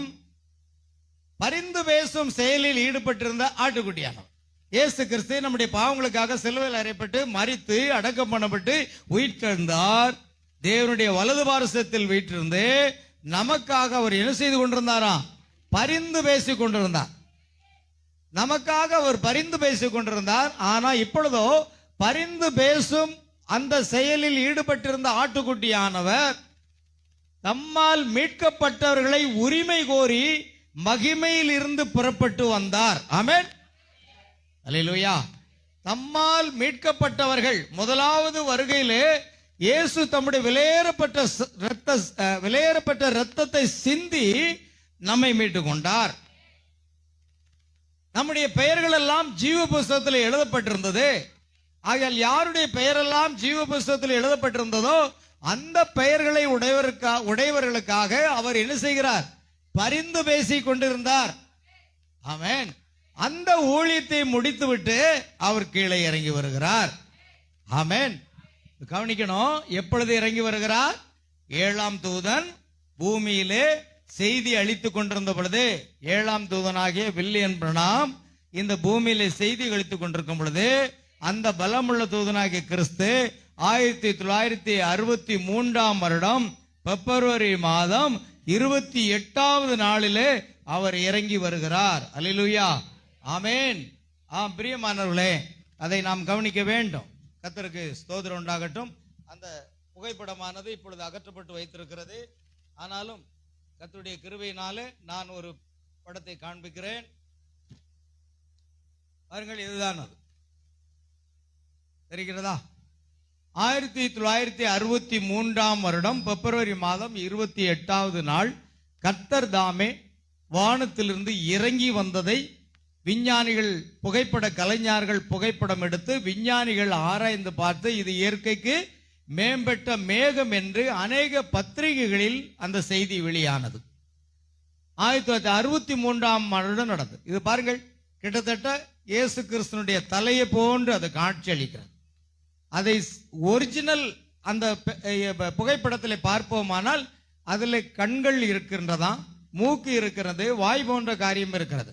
ஆனா இப்பொழுது இருக்கிற மேதாவிகள் இந்த ஆஃப்மன் படத்தை உள்ள கொண்டு வச்சது அது மிக மோசமான செயல். அதை செய்யக்கூடாது, அல்லது நீங்கள் வரையவும் கூடாது. சில பேர் கண்ணு இருக்கிற மாதிரிலாம் வரைவாங்க. உங்களை யார் வரைய சொன்னா? ஆவிக்குரிய கண்கள் இருந்தா உற்று பாருங்க, அது தெரியும். மாம்ச கண் பார்க்கிற அளவுக்கு நீங்க வரைந்து கொடுக்கிறது அது ஒரு தவறான செயல். அதை நாம் செய்யவே கூடாது. பாத்தீங்களா, இதுதான் இயேசு கிறிஸ்து இறங்கி வந்த காட்சி. இது தத்துரூபமானது, உண்மையானது. 1963 பிப்ரவரி 28ஆம் நாள் நடந்தது. பாருங்க, இந்த பரிந்து பேசும் செயலில் ஈடுபட்டிருந்த ஆட்டுக்குட்டியானவர் அந்த 7வது செய்தியாளனாகிய பில்லியன் பிரணாம் பூமியிலே தேவனுடைய வார்த்தை பிரசங்கித்துக் கொண்டிருக்கிற சமயத்துல 1963ஆம் வருடத்திலேயே கர்த்தர் அங்கே இறங்கி வந்தார். ஆமென். இனி காலம் செல்லாது என்று உரைக்கிறார். ஆகையால் பரிந்து பேசும் செயலில் ஈடுபட்டிருந்த ஆட்டுக்குட்டியானவர் தம்மால் மீட்கப்பட்டவர்களை உரிமை கோரி மகிமையில் இருந்து புறப்பட்டு வந்தார். எப்பொழுது? 1963ஆம் வருடம் பிப்ரவரி 28ஆம் நாளிலே அவர் பூமிக்கு இறங்கி வந்துட்டார். நம்மை உரிமை கொண்டாடுவதற்காக. யாருக்காக ரத்தம் சிந்தினாரோ அவர்களை அவர் மீட்டுக் கொண்டார். அல்லேலூயா. அதை உரிமை கோரி வந்திருக்கிறார். ஆகையால் பிரியமானவர்களே, அவர் இங்கே பரிந்து பேசும் செயலில் ஈடுபட்டிருந்தார். ஆனால் நினைவு கொள்ளுங்கள், முத்திரைகளை திறக்க சமயம் வந்துவிட்டது. ஆகையால் தேவனுடைய பிரகாரத்திலிருந்து அவர் புறப்பட்டு வருகிறார். பாருங்கள், அந்த புஸ்தகத்தை சிங்காசன வீட்டிலிருந்த வலது கரத்தில் இருந்த புஸ்தகத்தை எடுத்தார். அந்த புஸ்தகத்தை எடுத்து இப்பொழுது அதை திறக்க வேண்டும். அதை திறந்து தம்முடைய மணவாட்டிக்கு யோவானுக்கு புசிக்க கொடுத்தாருன்னு எழுதியிருக்கிறது. யோவான் மணவாட்டிக்கு ஒரு அடையாளம். ஓ, இந்த 7 முத்திரைகளின் வெளிப்பாடு யாருக்குரியது? மணவாட்டிக்குரியது. மணவாட்டி அதை புசிப்பதற்காக கொண்ட ஸ்தாபனத்தார் எல்லாம் அதை புரியாது. ஸ்தாபனத்தார் இதை வாசித்தா புரியுமா? ஸ்தாபனத்தில் இருக்க பல போதகர்கள், கல்வி பயின்ற போதகர்கள், பிடிஹெச், எல்எல்டி, பிஹெச்டி பட்டம் பெற்றவர்கள் இந்த செய்தியை வாசிக்க சொல்லுங்க, இதை வாசிக்கவே மாட்டாங்க. இது பிரணாமா? ஐயோ, அந்த கிறிஸ்து மொட்டையா சொல்லிடுவாங்க. எடுத்த உடனே வில்லியன் பிரணாமா, இவர் ஒரு அந்த கிறிஸ்து. வாசித்து பாரியா? அவங்க வாசிக்கவே மாட்டாங்க, தொடவே மாட்டாங்க. காரணம், அது யாருக்குரியது பிரியமானவர்களே? மணவாட்டிக்குரியது. ஏன்னா யோவானே அந்த புஸ்தகத்தை போய் வாங்கிக்கொள், அதை நீ வாங்கி என்ன செய், புசி என்று வெளிப்படுத்தல் 10ஆம் அதிகாரத்தில் இருக்கு. யோவான் அதை வாங்கி புசித்தானா அது வாய்க்கு மதுரமா இருந்தது, வயிற்றுக்கு கசப்பா இருந்ததான். ஏன்னா வயிற்றுக்குள்ள போன பிறகுதான் தெரியுது, ஐயா ஐயா இப்படிலாம் நடந்தா உலகம் என்ன ஆகிறது. நம்முடைய அருமையான நண்பர்கள், நம்ம சொந்த பண்ணோம் எல்லாமே அந்த ஸ்தாபனத்தில் இருக்காங்களோ, நிராகதி தானா அவங்க? ஆமேன். அதை பார்த்த உடனே அவருக்கு வயிற்றுக்குள்ள கசப்பாயிட்டு. ஆனா அதை புசிக்க புசிக்க எப்படி இருந்தது? தேனிலும் தெளிதேனிலும் மதுரமாய் இருந்ததாம். வெளிப்படுத்தல் 10ஆம் அதிகாரத்தில் இருக்கு. அது யோவானுக்கு தான் கொடுக்கப்பட்டது. யோவான் யாருக்கு அடையாளம் பிரியமானவளே? மணவாட்டிக்கு அடையாளம். அதுக்கு மணவாட்டிக்கு மட்டும்தான் 7 முத்திரையின் செய்தி. வேற யாரும் வாசித்தாலும் உங்களுக்கு புரிய போறது கிடையாது. ஆமென். கர்த்தருக்கு ஸ்தோத்திரம். ஆகையால் அந்த புஸ்தகத்தை முத்திரைகளை திறக்க சமயம் வந்துவிட்டது. ஆகையால் தேவனுடைய பிரகாரத்திலிருந்து அவர் புறப்பட்டு வருகிறார். பாத்தீங்களா, தேவனுடைய பிரகாரத்திலிருந்து அவர் புறப்பட்டு வருகிறார். பரலோகத்தில் 1/2 மணி நேரம் அமைதல் உண்டாயிற்று. அவர் புறப்பட்டு வரக்கூடிய சமயத்தில் என்ன உண்டாயிற்று? பரலோகத்தில் ஏறக்குறைய அமைதல் உண்டாயிற்று. ஏன் அமைதல் உண்டாயிற்று என்பதை குறித்து நாம் சிந்திக்கும் வரை கொஞ்சம் பொறுமையா இருப்போம். பிரகாரம் புகைந்து கொண்டிருந்தது. அவர் அங்கிருந்து புறப்பட்டு வந்தால் அதன் பிறகு பரிந்து பேசுதல் இருக்காது. பாருங்க, யாருடைய பெயர்லாம் ஜீவ புஸ்தகத்தில் இருந்ததோ அவர்களுக்காக அவர் பரிந்து பேச முடித்து விட்டு, பரிந்து பேசும் ஊழியத்தை முடித்து புஸ்தகத்தை எடுத்து திறந்து தம்முடைய மணவாட்டிக்காக உரிமை கோருவதற்காக அவர் கீழே இறங்கி வருகிறார்.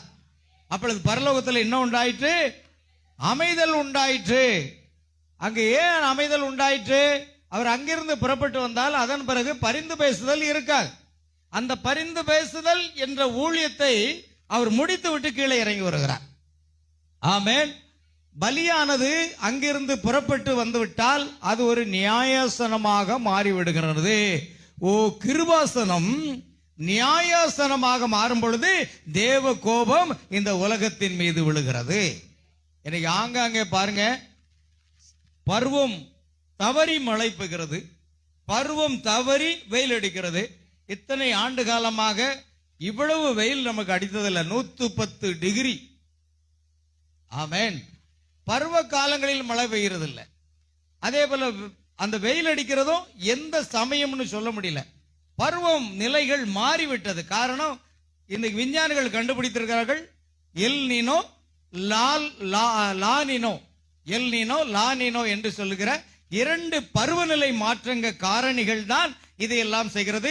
அடுத்து ஓசோன் படலம் என்ன செய்கிறது? ஓட்டை விழுந்து விட்டது. அதனால இனி காலம் போக போக வெப்பம் அதிகமாகும். மனுஷன் உலகத்திலே வாழவே முடியாது. அல்லேலூயா. இந்த வெயிலுக்கு கிட்டத்தட்ட 150 பேருக்கு மேலாக சுருண்டு விழுந்து செத்திருக்கிறார்கள். ஆமென். எலெக்ஷன்ல ஓட்டு போட போன 2 பேர் அல்ல, எத்தனை பேரை செத்திருக்கிறார்கள். ஆனா 2 பேர் என்று சொன்னார்கள். ஒரு செகண்டுக்குள்ள இந்த தலையில இருக்க மூளை நரம்புகள் வெடித்து விடுமா. அந்த நல்ல வெயில்ல போக கூடாது. இன்னைக்கு அரசாங்கம் எச்சரிக்கிறது, 11 மணி முதல் 3 மணி வரை அந்த வெயில்ல பகல்ல என்ன செய்யாதுங்க, வெளியே போகாதீங்கன்னு சொல்லுது. நீங்க நான் வாலிபன் தானே போறீங்க, நரம்பு வெடிச்சிடும். 30 வயசு வாலிபன் ஒருத்தன் நரம்பு வெடித்து செத்து போனான். ஆகையால் இந்த சமயத்துல கூடி மட்டும் வீட்டில் இருக்கிறது நல்லது. ஏன்னா நம்முடைய தலையில சூடு ஏறின உடனே நரம்பு உள்ள இருக்க ரத்தம் இருக்கு பாருங்க, அது கசிய ஆரம்பிச்சிடும். ஒரு செகண்டுக்குள்ள நரம்பு வெடிச்சிடும். இப்படி நிறைய பேர் செத்து போனாங்க. எல்லாரும் ஹார்ட் அட்டாக் தான் கேள்விப்பட்டிருப்பீங்க. ஆனா இப்போ வலைத்தளங்கள்ல என்ன எச்சரிக்கப்படுகிறது? ஹீட் அட்டாக் எச்சரிக்கப்படுகிறது. ஹார்ட் அட்டாக் வேற, ஹீட் அட்டாக் வேற. அதாவது இந்த உஷ்ணத்தினாலே நமக்கு அட்டாக் வருகிறதாம். உஷ்ணத்தின் மூலமாக அட்டாக் வந்து நல்ல இருதயம் நல்ல செயல்பாடு இருந்தும் கூட அநேகர் மறித்து கொண்டிருக்கிறார்கள். அதனால வெயில் காலத்துல என்ன செய்யாதீங்க, வெளியே போகாதீங்க. அதனால தான் டைமுக்கு ஆரம்பிச்சு டைமுக்கு முடிக்கலான்னு ஆசைப்படுறேன். ஆனா நீங்க எப்போதும் போல அப்படித்தான் வாரீங்க. உங்களை வெயில் சேதப்படுது. ஏன்னா ஆண்டவர் சொல்லிருக்காரு இல்லையா, பகலில் வெயில் ஆகிலும் இரவில் நிழல் ஆகிலும் சேதப்படுத்தாது சொல்லியிருக்கிறார் இல்லையா. அப்ப போங்க, பரவாயில்ல. அல்லேலூயா. கவனிக்க வேண்டும். ஆகிய பலியானது புறப்பட்டு வந்துவிட்டால் அது ஒரு நியாயசனமாக மாறிவிடுகின்றது. ரத்தம் தோய்ந்த ஆட்டுக்குட்டி வெளியேறினால் அங்கு ரத்தம் கிடையாது. ஆமென். ரத்தம் தோய்ந்த ஆட்டுக்குட்டியானவர் அங்கிருந்து இறங்கி வந்து விட்டார். அந்த ரத்தம் கிடையாது. நீங்கள் அந்த சமயம் வரை ரட்சிக்கப்படாமல் ஏனோதானோ என்று இருக்க வேண்டாம். பழைய ஏற்பாட்டில் கிருபாசனத்தில் ரத்தம் இருந்தவரை அது கிருபாசனமாய் இருந்தது. ஆனால் ரத்தம் எடுபட்டவுடன் அது நியாயாசனமாக மாறுகிறது. ஒருமுறை தூத்துக்குடியில அருமையான ஊழியர் ரோஸ் பாண்டியன் அவர்களுடைய மகன் பிரின்ஸ் பாண்டியன் என்னை செய்திக்காக அழைத்திருந்தார், ஒரு உபவாச கூட்டத்திற்காக. ஒரு காட்டு பகுதியில் பெரிய டென்ட் போட்டிருந்தாங்க. அங்கே நான் செய்தியை பிரசங்கித்து பண்ணேன். அப்பொழுது எனக்கு ஞாபகம் இருக்கிறது, இது பல ஆண்டுகள் ஆகிவிட்டது. ஒரு முறை நான் அங்கு சென்று சுவிசேஷத்தை பிரசங்கித்தேன். அப்பொழுது கிருபாசனமும் நியாயசனமும் என்ற தலைப்பில் தான் அங்கே நான் செய்தி கொடுத்தேன். அதுதான் இப்பொழுது இதை வாசிக்கும் பொழுது எனக்கு நினைக்கிறது. கிருபாசனம் என்னவாக மாறும்? நியாயசனம் மாறும். நீங்கள் அதுவரை காத்திருக்க வேண்டாம். இன்றே ரட்சியனே நாள், இன்றே அணுக்கிற காலம், இன்றைய மனம் திரும்ப, இன்றே ரட்சிக்கப்படு. அல்லேலூயா. ஆகையால் கிருபாசனம் நியாயசனமாகிறது. ஆகையால் ஆட்டுக்குட்டியானவர் அங்கிருந்து புறப்பட்டு வந்தவுடன் அது நியாயசனமாக மாறுகிறது. இப்பொழுது என்னவாகிறது? முதலாம் வருகை எடுத்துக்கொண்டீர்களானால் ஏசாயா 61ஆம் அதிகாரத்தில் 2 காரியங்கள் குறித்து பேசப்பட்டது. இயேசு கிறிஸ்துக்குரிய அந்த 2 ஊழியங்கள், இருதயம் நறுங்குண்டவர்களை காயம் கட்டுதலும் கட்டுண்டவர்களை விடுதலையாக்கவும் கர்த்தருடைய அனுக்கிரக வருஷத்தை பிரசித்தப்படுத்தவும் நம்முடைய தேவன் நீதியை சரிக்கட்டும் நாளை கூறவும் கர்த்தர் என்னை அனுப்பினார் என்று சொல்லி அதில் வாசிக்கிறோம். ஆனா லூக்கா 4ஆம் அதிகாரத்தில் இயேசு கர்த்தருடைய அனுக்கிரக வருஷத்தை பிரசித்தப்படுத்தவும் என்னை அனுப்பினார் 2வது பாகத்தை அவர் வாசிக்கல. ஏன்னா அது அவருடைய 2ஆம் வருகையில் நிறைவேறக்கூடிய சம்பவம். ஆகிய 1ஆம் வருகையில் கர்த்தருடைய அனுக்கிரக வருஷம் கிருபையின் காலத்தை பிரசித்தப்படுத்த இயேசு உலகத்தில் வந்தார். பாருங்கள், விபச்சாரத்தில் கையங்களவுமாக பிடிக்கப்பட்ட அந்த பெண்ணை கூட, நான் உன்னை நியாயந்திருக்க மாட்டேன், நான் உன்னை உலகத்தை நியாயந்திருக்க வரல, உலகம் என் மூலமாக ரட்சிக்கப்படுவதற்காக வந்தேன் என்று சொன்னார். அப்பொழுது கிருபையை தான் அவர் வெளிப்படுத்தினார். ஆனா இப்பொழுதோ இந்த நேரம் என்ன, அவர் சிங்காசனத்தை விட்டு இறங்கி பரிந்து பேசும் ஊழியத்தை முடித்துவிட்டு அவர் சிங்கமாக இறங்கி வந்திருக்கிறார். அவர் சிங்கமாக இறங்கி வந்திருக்கும் பொழுது அவர் இனிமேல் ஆட்டுக்குட்டி அல்ல, கவனிக்க வேண்டும். அதனால கிருபாசனம் என்ன ஆகிவிட்டது, இப்பொழுது நியாயஸ்தானமாகிவிட்டது. அப்படியானால் தேவனுடைய இரக்கம் என்பது கிடைப்பது கடினம். அல்லேலூயா. ஆகையால் பிரியமா, இன்னைக்கு விளையாட்டா நினைக்காதீங்க. ஸ்தாபனத்தை விட்டு வெளியே வாங்க. பெந்தகோஸ்தேங்கிற அந்த ஸ்தபரான ஸ்தாபன போதகத்தை விட்டு வார்த்தைக்குள்ள வாங்க, சத்தியத்துக்குள்ள வாங்க. எங்க சபைக்கு வாங்கன்னு நான் உங்களை கூறுவதில்லை, ஆனா சத்திய வசனத்துக்குள்ள வாங்க. சத்தியம் எங்கு பிரசங்கிக்கப்படுகிறதோ அங்கு செல்லுங்கள். அல்லேலூயா. ஏன்னா நம்ம ஆத்மா பிழைக்கணும். நம்ம ஆத்மா என்ன செய்யக்கூடாது, கைவிடப்படக்கூடாது. எப்படியாவது எடுத்துக்கொள்ளப்படுதல் என்ன செய்யணும், நாம செல்ல வேண்டும்.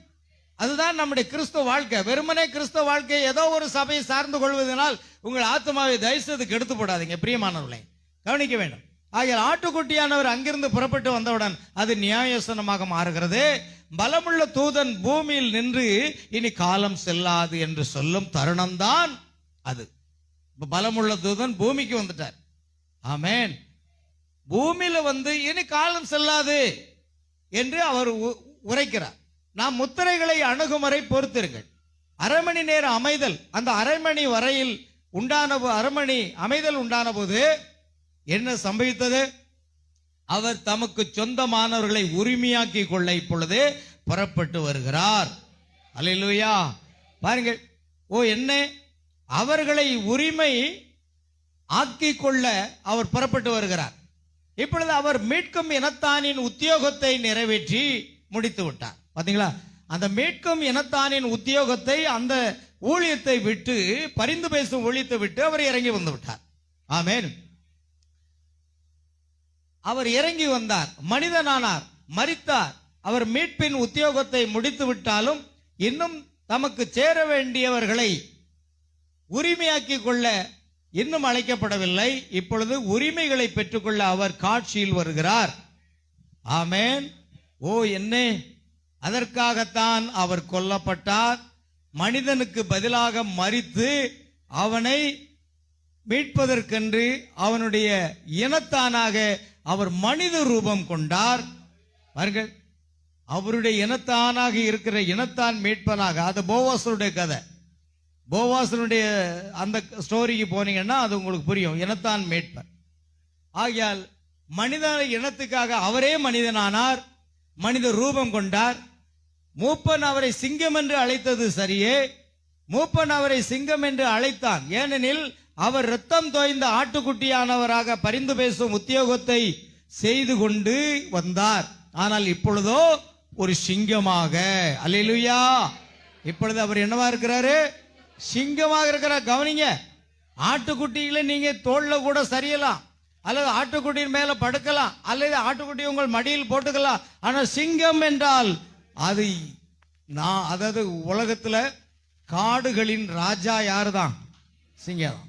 யானை கிடையாது. நீங்க யானை தானே ரொம்ப பெருசா இருக்கு, அதுதான் ராஜாவா இருக்க முடியும். இல்லை ஐயா, யானை அல்ல, சிங்கம் தான் அந்த காடுகளுக்கு ராஜா. ஆமென். அதே போன்றுதான் இயேசு கிறிஸ்து இப்பொழுது இரத்தம் தோய்ந்த ஆட்டுக்குட்டியானவராக பரிந்து பேசும் உத்தியோகத்தை செய்து கொண்டு வந்தார். ஆனால் இப்பொழுதோ அவர் யாரு? ஒரு சிங்கமாக புறப்பட்டு வருகிறார். அவர் பரிந்து பேசின நாட்கள் முடிவடைந்து விட்டன. ஆமென். அல்லேலூயா. நாம் அதனால தான் அந்த பாட்டை பாடுறோம். கெச்சிக்கீர சிங்கமாய் நம் மத்தியில் உலாவிக் கொண்டிருக்கிறார். பாடுவோம் இல்லையா?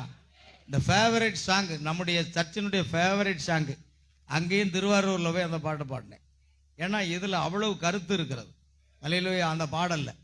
ஆகையால் அசுத்தமாய் இருக்கிறவன் இன்னும் அசுத்தமாய் இருக்கட்டும். ஆமென். நீதி உள்ளவன் இன்னும் நீதி செய்யட்டும். பரிசுத்தம் உள்ளவன் இன்னும் பரிசுத்தமாகட்டும். அந்த காலம் முடிவடைந்து விட்டது.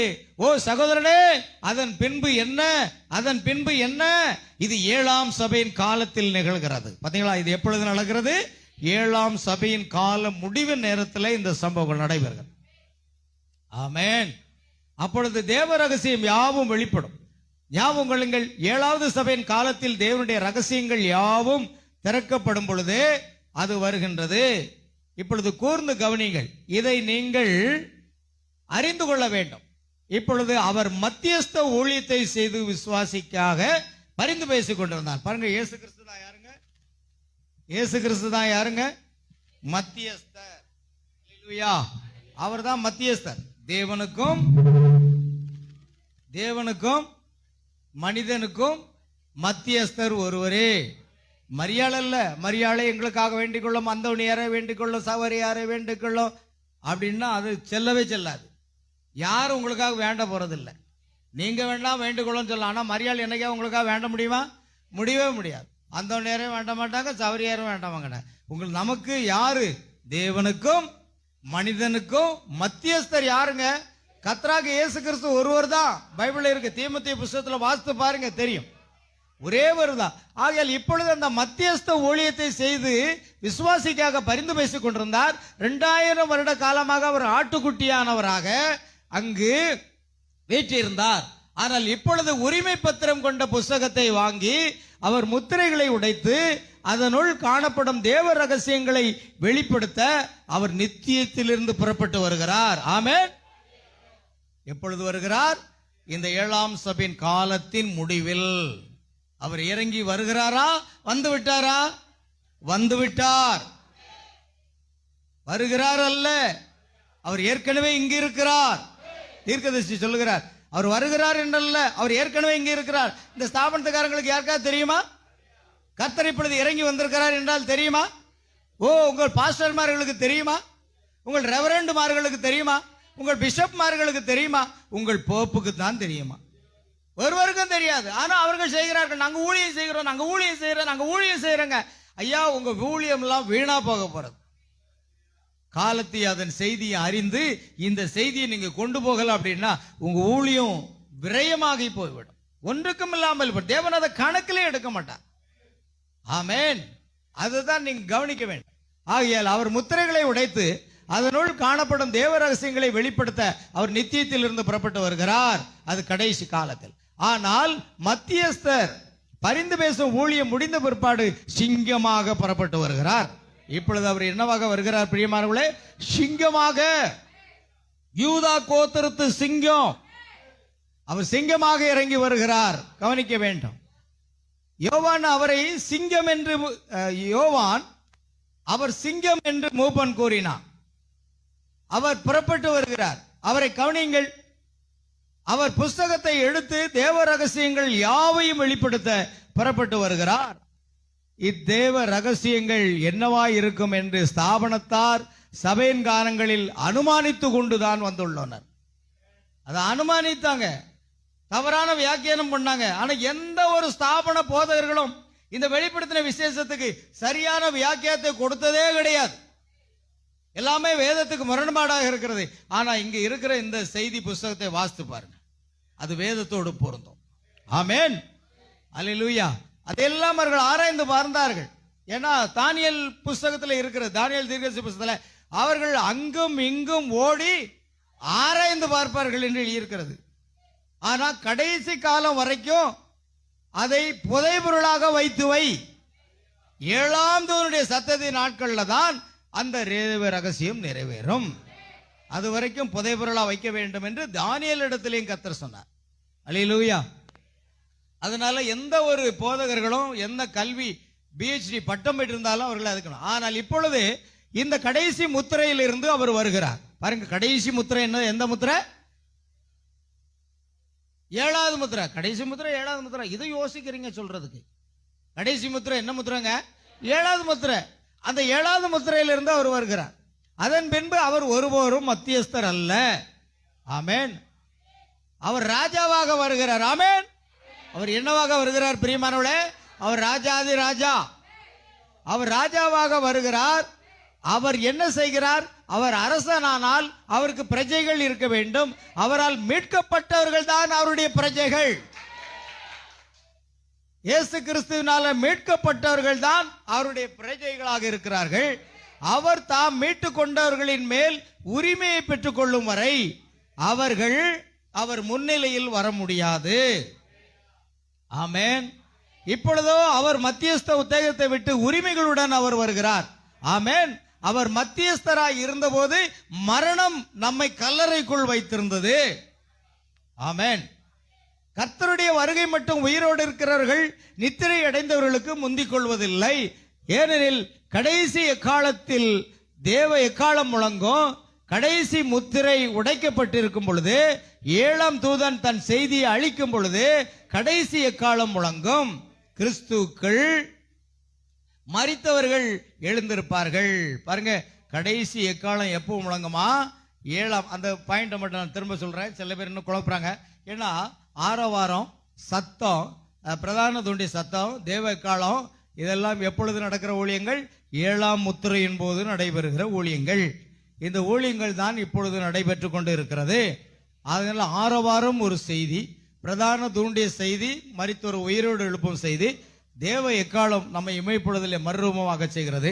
ஆனால் இது எல்லாமே செய்திகளாக இருக்கிறபடியினால் கர்த்தர் தாமே அந்த செய்தி என்ன செய்கிறார்? இங்கு வெளிப்படுத்துகிறார். கர்த்தருடைய வருகை மட்டும் உயிரோடு இருக்கிறவர்கள் நித்திரை அடைந்தவர்களுக்கு முந்திக் கொள்வதில்லை. ஏனெனில் கடைசி எக்காலத்தில் தேவ எக்காலம். கடைசி எக்காலம் என்பது அங்க என்னவா இருக்கிறது? 7ஆம் தூதனுடைய அந்த எக்காலத்தின் நேரத்தில் தேவ எக்காலம் முழங்கும். கடைசி முத்திரை உடைக்கப்பட்டிருக்கும் பொழுது 7ஆம் தூதன் தன் செய்தியை அளிக்கும் பொழுது கடைசி எக்காலம் முழங்கும். பவுல் 1 கொரிந்தியர் 15 சொல்றார், அந்த கடைசி எக்காலம் தொனிக்கும் பொழுது நாம் எல்லோரும் இமைப்பொழுதுல மறுரூபமாகுங்கிறார். பாருங்க, எப்பொழுதுமே எக்காலம் முழங்கிட்டுன்னா உடனே மறுரூபம் இல்லை. எல்லாத்துக்கும் என்ன இருக்கிறது? ஒரு காலகட்டம் இருக்கிறது. எல்லாத்துக்கும் சர்டன் பீரியட், அந்த காலகட்டம் என்ற ஒன்று இருக்கிறது. அதுதான் கடைசி காலம் தோணிச்சுன்னா உடனே மறுரூபம் இல்லை. அந்த கடைசி காலமாக செய்தி மணவாட்டிக்கு சென்று மணவாட்டியை பரிபூரணப்படுத்தி அப்புறமாக அது மறுரூபப்படுத்தி கொண்டு செல்கிறது. அதற்கு ஒரு காலகட்டம் இருக்கிறது. எல்லாவற்றுக்கும் காலகட்டம். அந்த பிரதான தூண்டிய சத்தத்திற்கும் மன்னிக்கும் ஆரவாரத்துக்கும் காலகட்டம் இருக்கிறது.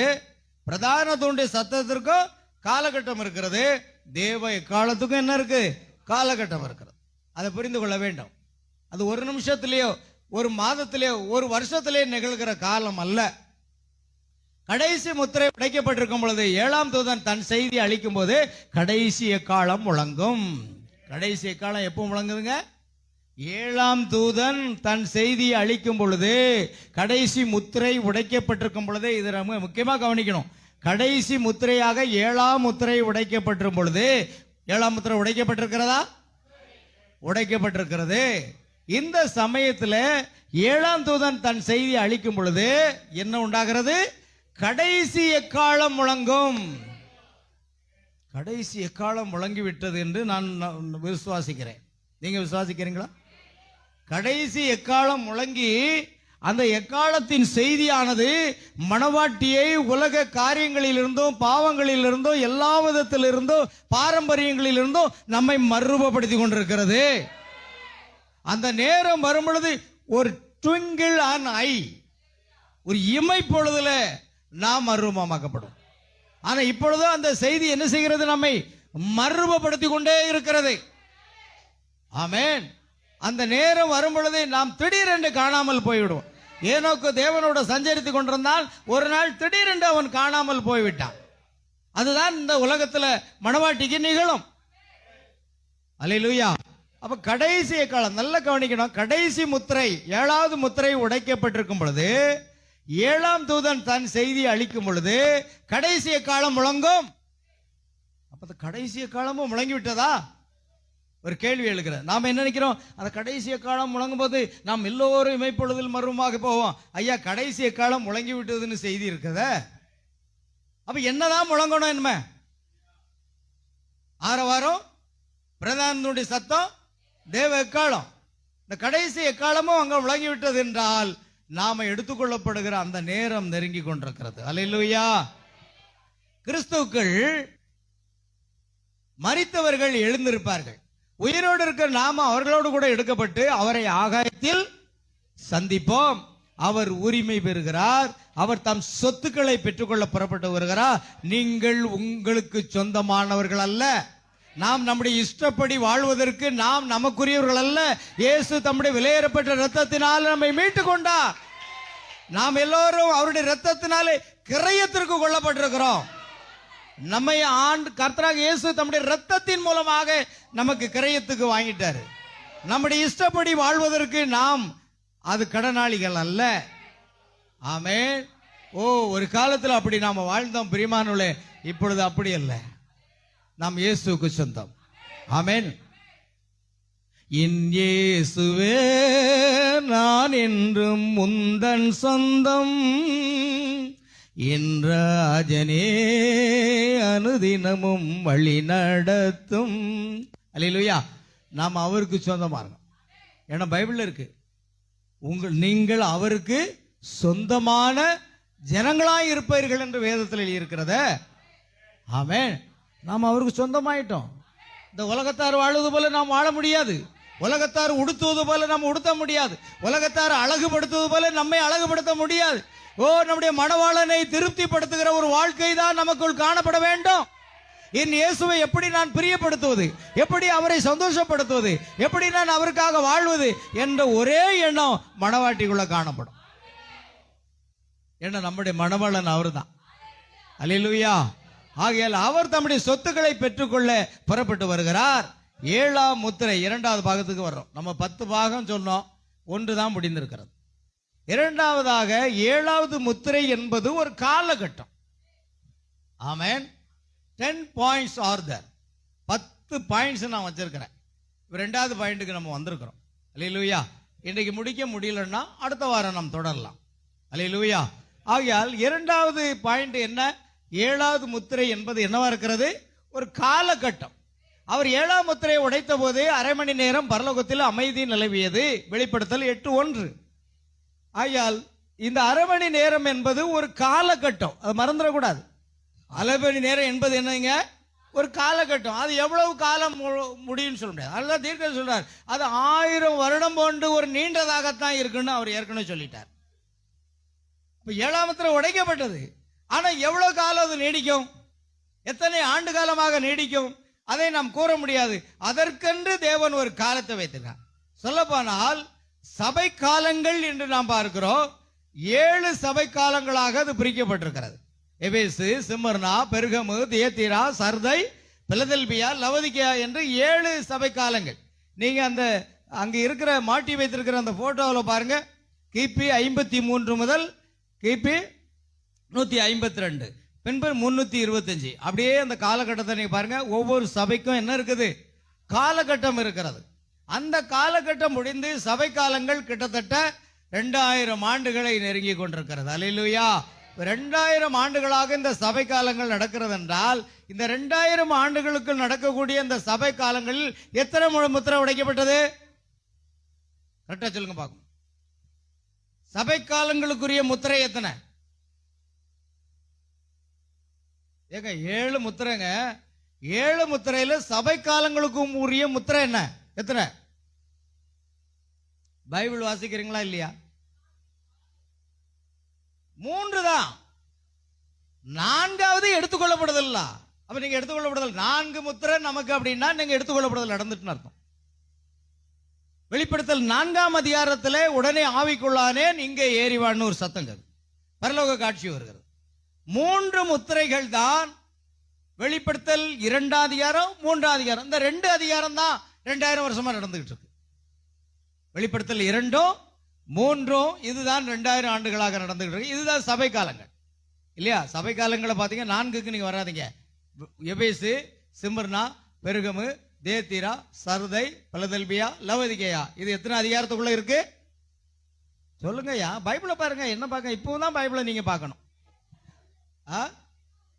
2-3 அதிகாரங்களுக்குள்ளதான் இந்த சபை காலங்கள் இருக்கிறது. 1ஆம் அதிகாரம் என்ன? அது இயேசு கிறிஸ்துவை பற்றின வெளிப்படுத்துதல். ஆமென். இயேசு கிறிஸ்து குத்துவிளக்கு மத்தியில் உலாவிக் கொண்டிருக்கிறார். மரித்தேன் ஆனாலும் சதா காலம் உயிரோடு இருக்கிறேன் என்று இயேசு கிறிஸ்துவை பற்றின முழுமையான வெளிப்பாடு வெளிப்படுத்தல் 1. வெளிப்படுத்தல் 2ஆம் அதிகாரத்தில் எபேசு சபையின் தூதனுக்கு எழுத வேண்டியதாக என்னவெனில், வெளிப்படுத்தல் 3ஆம் அதிகாரம் 14ஆம் வசனத்தில் 7ஆம் தூதனுக்கு நீ எழுத வேண்டியது என்னவெனில். ஆமென். அப்போ 7 சபை காலங்களும் வெளிப்படுத்தின விசேஷம் 2ஆம் அதிகாரம், 3ஆம் அதிகாரம். இந்த 2, 3 அதிகாரங்களுக்குள்ளதான் எத்தனை முத்திரை உடைக்கப்படுகிறது? 3 முத்திரைகள். 3 முத்திரைகள், 7 சபை காலங்கள், இதெல்லாம் நடைபெறுவதற்கு 2000 ஆண்டு ஆகிறது. 4ஆம் முத்திரை என்பது மணவாட்டி எடுத்துக்கொள்ளப்படுகிறார். 5ஆம் முத்திரை யூதர்கள் மத்தியிலே நடைபெறக்கூடிய சம்பவம். 6ஆம் முத்திரை பலிபீடத்தில் உள்ள யூதர்கள் ஆத்மாக்கள். 7ஆம் முத்திரை கைவிடப்பட்ட புத்தியில்லாத கனிகள், யூதர்களில் 1,40,000 பேர்கள் சுத்திகரிக்கப்பட்டு இரத்த சாட்சியாக மறிக்கக்கூடிய அந்த நேரம். அல்லேலூயா. 7வது 8வது அதிகாரம் வரும் பொழுது அது அரை மணி நேரம் அமைதல் உண்டாயிற்று. அது பிரஜாதிகளுடைய மனுஷகுமாரனுடைய வருகையும் குறிக்கும், யூதர்களுடைய வருகையும் குறிக்கும். இரண்டும் சேர்ந்ததுதான் அந்த என்னதான் இருக்கிறது? 7ஆம் முத்திரை. 7ஆம் முத்திரை உடைக்கப்படலன்னு சில பேர் சொல்றாங்க. சில பேர் 7ஆம் முத்திரை நமக்கே கிடையாதுன்றாங்க. அப்படி அல்ல. 7ஆம் முத்திரை என்பது நீண்ட ஒரு காலகட்டமாக இருக்கிறது. சபை காலங்களே 2000 வருஷம் தான்.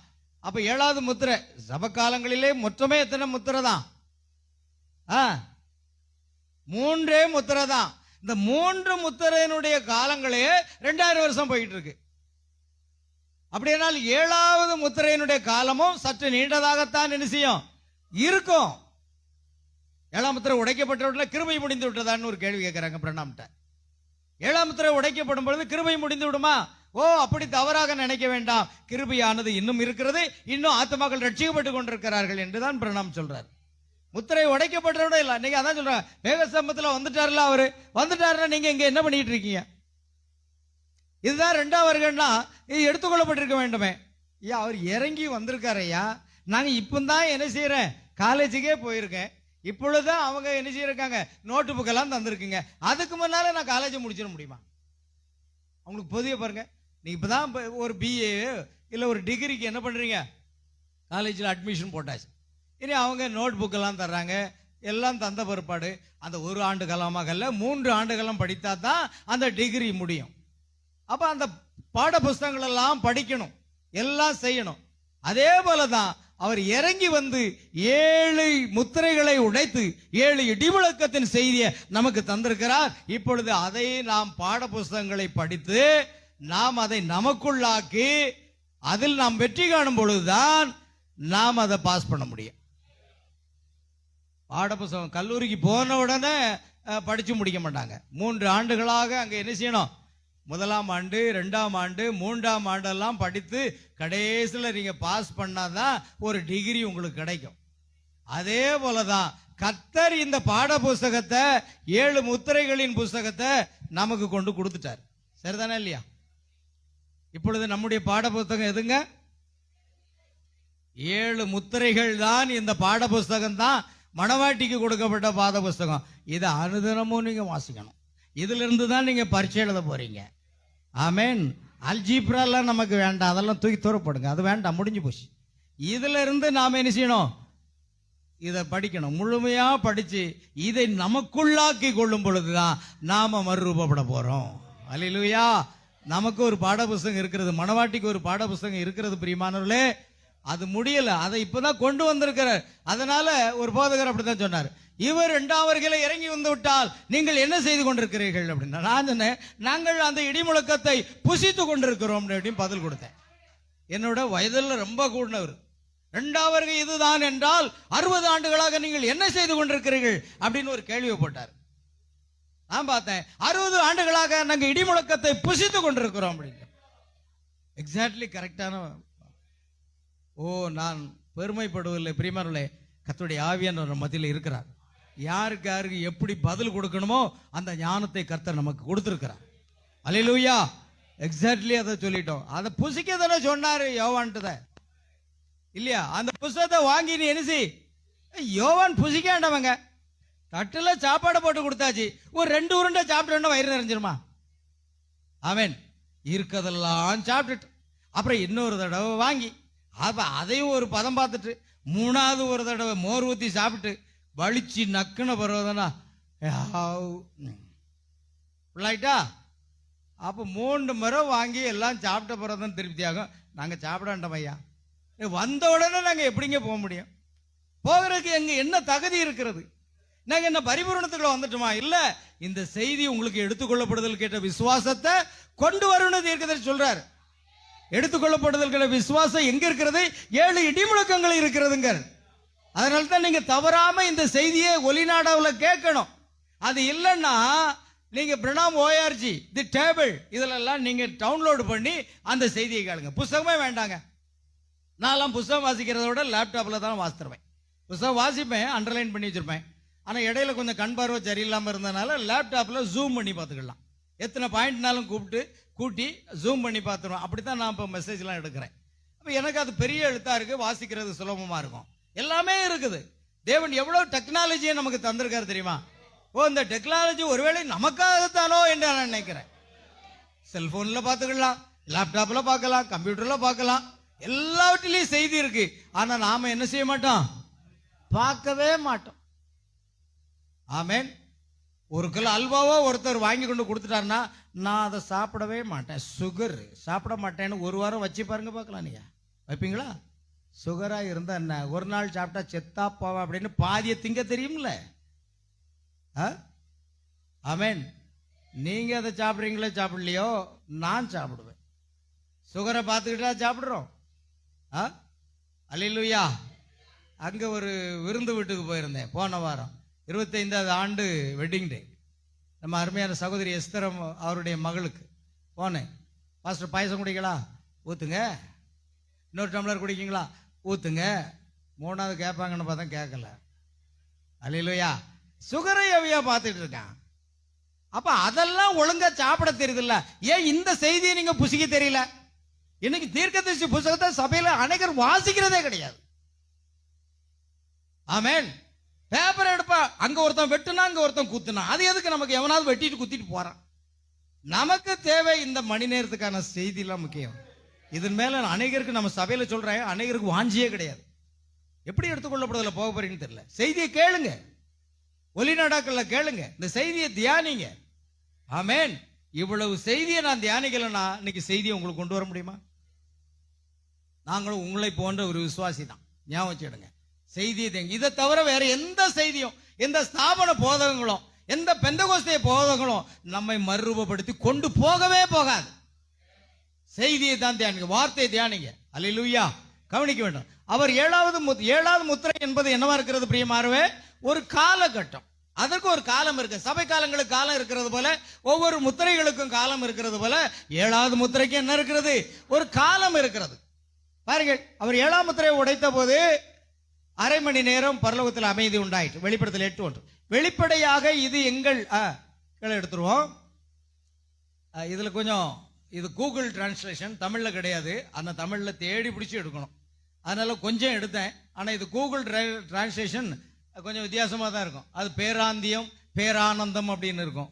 அது எடுத்துக்கொள்ளப்படுதல குறிக்க கூடாது. எடுத்துக்கொள்ளப்படுதலுக்கு அந்த மாதிரி தான் டிரான்ஸ்லேட் பண்ணுவாங்க. ஆகையால் மத கோட்பாட்டிற்கு முரமானது. பாருங்கள், அது ஒரு சத்தத்துடன் தொடங்கும் ஒரு ஸ்பான் டைம். என்ன போட்டிருக்கு ஆங்கிலத்தில்? ஒரு ஸ்பான் டைம் என்று. ஸ்பான் டைம் என்றால் ஒரு காலகட்டம். அல்லேலூயா. ஒரு ஸ்பான் டைம் என்று அவர்கள் மொழிபெயர்த்திருக்கிறார்கள் ஆங்கிலத்தில். ஆனா அதற்கு ஒரு காலகட்டம் என்றுதான் தமிழிலே இருக்கிறது. அதாவது அவரது செய்தி என்று நமக்கு தெரியப்படுத்துகிறார். தி பிரீச் பக்கம் 98ல பிரீச்னா 7 முத்திரைகளுக்கும் 7 சபை காலங்களுக்கும் இடையே உள்ள பிளவு பிரீச் என்ற செய்தியில சொல்றாரு. அது அங்க இருக்கு. இந்த 7 முத்திரை புஸ்தகத்துல இருந்தா நான் என்ன அடுத்த விட கேள்வி கேட்க போறேன். சும்மாலாம் சட்டி பெட்டியெல்லாம் சும்மா ஒன்றும் கொடுக்க முடியாது. சும்மா பைபிளை வேகமாக வாசித்தீங்கன்னா அதுக்கு பரிசு, பார்க்காம வாசித்தீங்கன்னா அதுக்கு பரிசு. அது வேண்டவே வேண்டாம். இந்த செய்தியிலிருந்து உங்களுக்கு கொஸ்டின் போனோட அப்படி தான் கேட்டோம். சும்மா ஏதோ சாபனத்தார் போல நடக்கூடாது. அந்த செய்தியை நீங்க நல்லா தியானிங்க. அல்லேலூயா. கர்த்தருக்கு ஸ்தோத்திரம் உண்டா. அது ஈஸியா கிடைக்கல. கவனிங்க அருமையானவர்களே. தி பிரீச் அதாவது பிளவு செய்தியில இப்போது ஆட்டுக்குட்டி வந்தார். அவரது பரிந்துரை நாட்கள் முடிந்து விட்டன. மத்தியஸ்த நாட்கள். அப்போதுதான் இந்த ஏஞ்சல், இந்த தூதன் முதலில் அங்கே நிற்கிறார். அந்த அரை மணி நேரம் மௌனம், அமைதி. 7வது முத்திரை. அடுத்த பார்க்கலாம், அது வேண்டாம். சரி, பரலோகத்தில் ஏன் அமைதி நிலவுகிறது? ஆமென். இரவும் பகலும் தொடர்ந்து கர்த்தரை துதிப்பதில் உறுதியாக இருக்கும் 4 உயிரினங்களை நாம் காண்கிறோம் இல்லையா? 4 ஜீவன்கள் இருக்கிறது இல்லையா? இந்த 4 ஜீவன்களை குறித்து பார்க்கும் பொழுது ரெவலேஷன் 8:1, அது வெளிப்படுத்தல் 8:1, 7வது முத்திரை திறக்கப்படும் போது பரலோகத்தில் அமைதி நிலவுகிறது. ஏன்? எளிமையானது. இறைவன் அங்கு இல்லை. அவர் தனது மணமகளை அழைக்க ஒரு சத்தத்தோடு இறங்கிறார். அங்க கூச்சலுடன் மொழிபெயர்த்திருக்காங்க கூகுள்.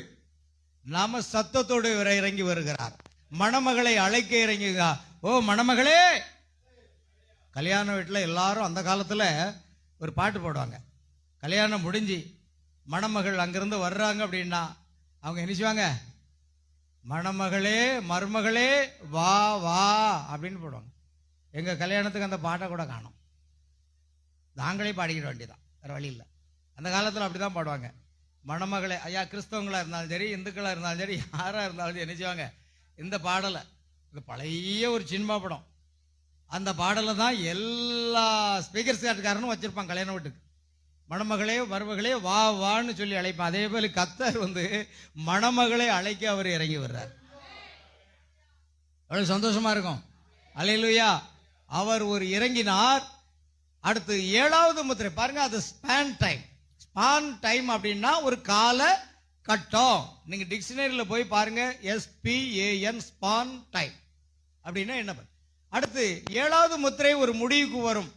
பல உடல் ஆன்மீக நிகழ்வுகளால் ஆனது. அதாவது மாமிச சரீர ஆவிக்குரிய நிகழ்வுகளால் ஆனது என்று அர்த்தம். 2 காரியம் இருக்கிறது. 7வது முத்திரை சரீர பிரகாரமான காரியம் இருக்கிறது, ஆவிக்குரிய பிரகாரமான காரியமோ இருக்கிறது என்று சொல்லப்படும். இயற்கையாகவே இது கர்த்தரின் வருகை. ஆமென். என்பதால் அது வருவதை உள்ளடக்கிய அனைத்து ஒன்றோடொன்று தொடர்புடைய அனைத்து விவரங்களையும் கொண்டிருக்கும். பாருங்க, ஒன்றோடொன்று எல்லாமே வரிசை கிரமமாக தொடர்புடையதாக இருக்கும். அது பரோசியா என்று கிரேக்க வதத்தில் சொல்லப்படும். பரோசியா. பரோசியா என்றால் அது என்னவா இருக்கு? உயிர்த்தெழுதல், ஆகாயத்தில் சந்திப்பு மற்றும் பல. இந்த பரோசியா என்ற வார்த்தைக்கு அங்க கீழே என்ன இது இருக்கு பாருங்க. 7வது முத்திரை என்பதை கவனிக்கணும். 7வது முத்திரையின் முடிவில் எல்லாமே முடிந்துவிடும் என்று சகோதரன் பிரணாம் கூறுகிறார். பாருங்க, 7ஆம் முத்திரையின் முடிவில் இந்த உலகத்தில் உள்ள எல்லா காரியமும் கடைசி வெளிப்படுதல் அங்கதான் இருக்கு. எல்லாமே முடிந்துவிடும் 7ஆம் முத்திரையில. ஆனா அது நீண்டதாக இருக்கும். கவனிக்கணும். அல்லேலூயா. அதுக்கு மேற்கோள் 7th seal என்ற புஸ்தகத்தை வாசித்து பாருங்க. சரி, இந்த 7வது முத்திரை என்பது எல்லாவற்றின் முடிவும் என்பதை நாம் நினைவில் கொள்ள வேண்டும். 7ஆம் முத்திரை தான் எல்லாவற்றுக்கும் ஒரு முடிவாக இருக்கிறது. ஆமென். கவனிங்கள் பிரியமானவர்களே, இனி காலம் செல்லாது என்று வேதம் உரைக்கின்றது. மத்தேயு 7ஆம் அதிகாரம், நான் வெளிப்படுத்தல் 7வது அதிகாரம் 10ஆம் அதிகாரம் நினைக்கிறேன், தவறு சொல்ல. வெளிப்படுத்தல் 10வது அதிகாரம் 1 முதல் 7 வசனங்களில் காலம் முடிவடைகின்றது. பலமுள்ள தூதன் இனி காலம் செல்லாது என்கிறார். இந்த மகத்தான காரியம் நிகழும் நாட்களில் 7ஆம் முத்திரையின் முடிவில் இந்த காலத்துடன் எல்லாமே முடிவடைகின்றன. ஆமென். கவனியுங்கள், சபையின் காலங்களின் முடிவும் அதுவாகும். 7ஆம் முத்திரையின் முடிவும் அதுவே. எக்காலங்கள் அப்பொழுது முடிவடைகின்றன, கலசங்களும் முடிவடைகின்றன. 7ஆம் முத்திரையில் 1000 வருஷ அரசாட்சியின் வருகையின் முன்னறிவிப்பும் முடிவடைகின்றன. அப்ப 7ஆம் முத்திரையில் எவ்வளவு சம்பவங்கள் இருக்கு பாத்தீங்களா? கலசங்கள். நீங்க திரும்ப ஒரு நேரம் காமிங்க, 7ஆம் முத்திரையில் உள்ள சம்பவங்களை பாருங்க. சபையின் காலங்களும் 7ஆம் முத்திரையோட சம்பந்தப்பட்டது. அடுத்து எக்காலங்கள் என்பதும் 7ஆம் முத்திரையின் சமயத்தில் தான் நடைபெறுகிறது. அடுத்து கலசங்கள், 7 கலசங்கள், கோப கலசங்கள் ஊற்றப்படுகிறதும் 7ஆம் முத்திரையோட சம்பந்தப்பட்ட காரியம்.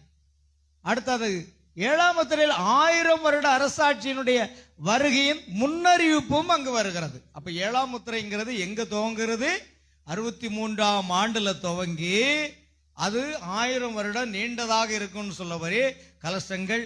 இது எல்லாம் மாறி யூதர்களுடைய ரட்சிப்பு எல்லாம் முடிந்து 1000 வருட அரசாட்சியினுடைய முன்னறிவு வரைக்கும் 7ஆம் முத்திரையினுடைய சம்பவங்கள் தான். அது ஒரு நீண்ட ஒரு காலம், ஸ்பான் டைம். அல்லேலூயா. இனி ஒரு ராக்கெட்டை பாருங்க, இது நம்ம ஏற்கனவே பார்த்திருக்கோம். ஒரு ராக்கெட்டை ஆகாயத்தில் வெடிக்க வைத்து பார்க்கிறத பற்றி நம்ம ஏற்கனவே பேசியிருக்கிறோம். சரி, அதுதான் 7ஆம் முத்திரை. இந்த ராக்கெட் வெடிப்பதை நம்ம ஏற்கனவே பேசிட்டோம். உலகத்தின் காலத்தை அது முற்று பெற செய்கிறது. இதனுடைய காலத்தை அது முற்று பெற செய்கிறது. அதனுடைய காலத்தை அது முடிவடை செய்கிறது. இதனுடைய காலத்தை அது முடிவடை செய்கிறது. இப்படி ஒவ்வொரு காலத்தையும் அது முடிவடை செய்து ஒவ்வொரு வேத வசனங்களும் நிறைவேற்றுகிறது. ஆகையால் 7ஆம் முத்திரையில் எல்லாமே முடிவடைகின்றன. 7ஆம் முத்திரையில எல்லாமே முடிவடைகின்றன. அப்படிப்பட்ட சம்பவங்கள் எல்லாம் இருக்கு. அதுதான் தீர்க்க சொன்னார், 7ஆம் முத்திரையின் போது நடைபெறக்கூடிய சம்பவங்கள் மகத்தானவைன்னு சொல்றார். அநேக சம்பவங்கள் அங்கு நடைபெறுகிறது. இது அநேகர் புரிஞ்சல. முத்திரை உடைச்சாச்சு, 7ஆம் முத்திரை உடைச்சாச்சுன்னா கிருபை முடிந்து விட்டதா, எடுத்துக்கொள்ளப்படுதல் நடந்து விட்டதா என்று கேள்வி கேட்கிறாங்க. அவங்களுக்கு அதை பற்றி புரியல. அது இன்னும் தொடர்ந்து கொண்டே இருக்கிறது பிரியமானவர்களே. 7ஆம் முத்திரையில் எல்லாமே முடிவடைகின்றன. ஆமென். இப்பொழுது அவர் அதை எவ்விதம் செய்ய போகிறார் அது நமக்கு தெரியாது. இவை யாவும் முடிவடைந்து 1000 வருட அரசாட்சி தொடங்குவதற்கு சமயம் வந்துவிட்டது. அடுத்த 5வது பாயிண்ட், 7வது முத்திரை ராஜாவின் வாழ், ராஜாவின் பட்டயம். நம்ம ஏற்கனவே பார்த்தோம், சபேனோ கான்யான் என்று சொல்லப்படுகிற மலையில கையை உயர்த்தி ஜெபித்துக் கொண்டிருந்த பொழுது அவர் கையில் ஏதோ ஒன்று தட்டுப்பட்டது. அப்பொழுது அவருடைய கையில் என்ன இருந்தது? ஒரு பட்டயம் இருந்தது. இது அங்கிருந்து ஒரு சத்தம் வந்தது, இது அந்த ராஜாவின் பட்டயம், தி கிங்ஸ் ஸ்வார்ட். ஒரே ஒரு ராஜா தான் நமக்கு உண்டு, அது கர்த்தராகிய இயேசு கிறிஸ்து. அவருடைய பட்டயம், அவருடைய பட்டயம் என்பது எதை குறிக்கிறது? அவருடைய வார்த்தை. தேவனுடைய வார்த்தை இருபுறமும் கருக்குள்ள எந்த பட்டயத்தை விட எப்படி இருக்கு? கருக்கானதாக இருக்கிறது. அது அவருடைய கையில வருது. அதுவும் 7ஆம் முத்திரை தான். 7ஆம் முத்திரை என்பது ராஜாவினுடைய பட்டயம். அது என் கையை தட்டியது. நான் பார்த்தபோது அது ஒரு பட்டயம். அதற்கு முத்துக்களால் செய்யப்பட்ட கைப்பிடி உண்டாயிருந்தது. அது மிகவும் அழகாக இருந்தது. அதன் உரை பொன்னினால் செய்யப்பட்டிருந்தது. அதன் வெட்டும் பாகம் மிகவும் பளபளப்பாக வெள்ளியினால் செய்யப்பட்டது போன்றதாக இருந்தது. ஓ என்ன, அது மிகவும் கூர்மையாகவும் இருந்தது, மிகவும் அழகாய் இருக்கிறது அல்லவா. என் கையில் அது சரியாக பொருந்தினது. தீர்க்கதரிசியுடைய கையில் அந்த பாருங்க, அந்த ஒரு பட்டயம் போட்டிருக்கு இல்லையா, அதே போன்ற ஒரு பட்டயம் தான் அது கையில பொருந்தினது. பட்டயம் என்றாலே எனக்கு அதிக பயம். நான் அதை வைத்துக்கொண்டு என்ன செய்வேன் என்று நினைத்தேன். பாத்தீங்களா, யுத்தத்தில் போகிறவங்க எல்லாம் காலாட்படைகள் எல்லாரும் கையில என்ன வச்சிருப்பாங்க? பட்டயத்தை வச்சிருப்பாங்க. இடது பக்கம் கையில என்ன வச்சிருப்பாங்க? கேடகம் வச்சிருப்பாங்க. இது தடுக்கிறதுக்கு, இது வெட்டுறதுக்கு, இந்த ரெண்டும் வச்சிருப்பாங்க. கோலியாத் அப்படித்தான் வந்தான். கோலியாத் யாருக்கு முன்னால? தாவீதுக்கு முன்னால பட்டயத்தோடும் ஈட்டியோடும் வந்தான். ஆனா தாவீதினுடைய கையில என்ன இல்ல? தேவன் பட்டயத்தினாலோ ஈட்டியினாலோ ரட்சிக்கிறவர் அல்ல, நான் சேனைகளின் கர்த்தருடைய நாமத்தில் வருகிறேன் சொல்லி கூழாங்கல்லை தன்னுடைய கவனில் வைத்து அடித்தான். அது நெற்றியில் பாய்ந்தது. அவன் மல்லாக்க விழுந்தான், செத்தான். அவன் விழுந்து அங்கு கிடக்கிறான். அவனுடைய பட்டயத்தை எடுத்தே அவனை குத்தி கொலை செய்யறான். ஆமென், அல்லேலூயா. பட்டயம் என்றாலே எனக்கு பயம். அதை வைத்துக் கொண்டு நான் என்ன செய்வேன்? அப்பொழுது ஒரு சத்தம் தோன்றி பாறைகளையும் அதிரை செய்தது. ஏன்னா கர்த்தரின் சத்தம் என்னது? வல்லமை உள்ளது. அது வனாந்தரங்களை அதிர பண்ணுமா. அப்படிப்பட்ட அந்த மகத்தான சத்தம் தோன்றி பாறைகளையும் அதிர செய்தது. அது அந்த ராஜாவின் பட்டயம் என்று உரைத்தது. அப்பொழுது நான் என் பழைய நிலைக்கு வந்தேன். அந்த ராஜாவின் பட்டயம் இப்பொழுது அது ஒரு ராஜாவின் ஒரு பட்டயம் என்று கூறவில்லை, அது அந்த ராஜாவின் பட்டயம் என்றுதான் உரைத்தது. அந்த ராஜா என்பவர் ஒருவர் தான், அவர்தான் தேவன், அவர்தான் கர்த்தராகிய இயேசு கிறிஸ்து. அல்லேலூயா. அவருக்கு ஒரு பட்டயம் மாத்திரமே உள்ளது, அதுதான் அவருடைய வார்த்தை. அது எபிரேயர் 4:12 வசனம் அப்படி சொல்லுகிறது. அதுதான் வார்த்தை. நான் அதனால் தான் வாழ்ந்து வந்திருக்கிறேன். ஆகவே தேவனே உதவி புரியும். நான் இங்குள்ள அவருடைய பரிசுத்த பீடத்தண்டை நிற்கிறேன். அவருடைய பரிசுத்த வார்த்தை இங்குள்ளது. அதுதான் தேவனுடைய வார்த்தை. ஆமென். என்ன ஒரு காலத்தில் நாம் வாழ்ந்து கொண்டு வருகிறோம். ஒரு காலத்தில் நாம் வாழ்ந்து கொண்டு வருகிறோம். என்ன மகத்தான காரியம்! பரம ரகசியத்தை கண்டீர்களா? ஆமென். அல்லேலூயா. அந்த பட்டயம் என்னை விட்டு எடுபட்ட போது ஏதோ ஒன்று என்னிடம் வந்து பயப்படாதே என்று உரைத்தது. ஒரு சத்தத்தையும் அப்பொழுது நான் கேட்கவில்லை. அது எனக்குள்ளே பேசினது. நான் அங்கு நிகழ்ந்தவாறே உங்களிடம் கூறுகிறேன் என்பது சத்தியம். என்னை தட்டிய அது பயப்படாதே, இதுதான் அந்த மூன்றாம் எழுப்பு என்றது. பாருங்கள், யோவான் இயேசு கிறிஸ்துவை பொன் குத்துளுக்கு மத்தியிலே பார்த்த பொழுது அவன் அப்படியே செத்தவனை போல விழுந்தான். ஆனால் இயேசு கிறிஸ்துனுடைய கரம் அவனை தூக்கி எடுத்து பயப்படாதே என்று சொன்னது. அல்லேலூயா. அதே போன்று பயப்படாதே என்று சொல்லி கர்த்தர் சகோதரனை பிரணாமை அவர் எழுப்பினார். அடுத்து 6-7 பாயிண்ட் இருக்கு. என்ன எவ்வளவு இருக்கு? முடிச்சிடலாமா? 5 நிமிஷம் ஆமா. இது 6வது பாயிண்ட். 7வது முத்திரை என்பது சகோதரர் பிரணாமின் ஊழியத்தின் 3வது எழுப்பு ஆகும். பாருங்க, இது 6வது பாயிண்ட் ஆகுது. நமக்கு 10 பாயிண்ட் இருக்கு. அதனால நாம் இதோட முடித்துக் கொள்றது நல்லது. கர்த்தர் சித்தமானால் இந்த 3ஆம் எழுப்பு நிறைய இருக்கும்னு நினைக்கிறேன். அதனால 5 பாயிண்ட் முடிச்சிட்டோம். ஏன்னா 5 பாயிண்ட் நம்ம அடுத்த வாரம் முடிக்கலாம்னு நினைக்கிறேன், இல்லையா? சரி, போகும் பிரியமானவர்களே, இன்றைக்கு நாம் அதை முடித்துக் கொள்வோம். ஏனென்றால் நம்ம சாப்பிட்ட பிற்பாடு எல்லாருக்கும் சர்ச்சில் வேலை இருக்குது. அது நீங்கள் சீக்கிரமாக முடிச்சுட்டு போகிறதுக்கு வாய்ப்பு இருக்கும். அதனால் இத்தோடு நாம் 5 பாயிண்ட் நம்ம முடிச்சிட்டோம். இன்னும் 5 பாயிண்ட் இருக்குது. 6வது 7வது முத்திரை என்பது சகோதரர் பிரணாமுடைய ஊழியத்தின் 3வது எழுப்பு. இதை குறித்து நாம் அடுத்த வாரம் பார்ப்போம். 6 முதல் 10 வரைக்கும் 5 பாயிண்ட்களை நம்ம முடித்து விட்டோம். இன்னும் 5 பாயிண்ட்கள் இருக்கிறது. அதுவும் 7ஆம் முத்திரையோட சம்பந்தப்பட்ட காரியம். இனி கூடார தரிசனம், இன்னும் நிறைய காரியங்கள் இருக்கு. அதை நான் கொஞ்சம் விளக்கி கொடுத்தா உங்களுக்கு புரியும். அவசரமா கொடுத்தீங்கன்னா உங்களுக்கு புரியாம போயிடும். அதனால 5 காரியங்களை நாம் புரிந்து கொண்டோம். இன்னும் மீதி 5 காரியங்களை அடுத்த வாரம் வருகிற ஞாயிற்றுக்கிழமை என்று பார்க்கலாம். கர்த்தர் உங்களை ஆசீர்வதிப்பாராக. யாவரும் எழுந்து நிற்போம். தேவனுக்கு மகிமை உண்டாவதாக.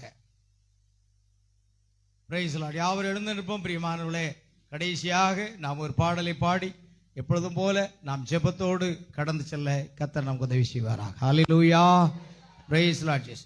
ஆண்டவராக இயேசு பாருங்கள், தீர்க்கதரிசி சொல்லுகிறார், அந்த ராஜாவின் பட்டயம் என்பது, ராஜாவுக்கு ஒரே ஒரு பட்டயம் தான் இருக்கிறது, அது தேவனுடைய வார்த்தை. அதனால் தான் நாம் பிழைத்து வருகிறோம் என்று அவர் சொன்னார். அந்த வார்த்தை தான் நாம் பிழைப்பதற்காக தேவன் நமக்கு கொடுத்திருக்கிறார். மனுஷன் அப்பத்தினாலே மாத்திரமல்ல, தேவனுடைய வாயிலிருந்து புறப்படும் ஒவ்வொரு வார்த்தையினாலும் பிழைப்பான் என்று சொன்ன வார்த்தையின்படி கர்த்தராகிய இயேசு கிறிஸ்து அவருடைய வார்த்தையை கொண்டு நம்மை போஷித்து வருகிறார். நிச்சயமாக நம்மை அவர் அவருடைய மகிமையில கொண்டு செல்வாராக.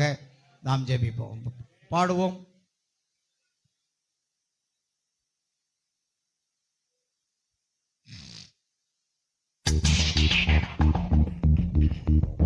எல்லாரும் ஜெபத்தோடு இந்த பாடலை பாடுவோம். வாழ்வே நீர்தானையா இந்த பாடலை.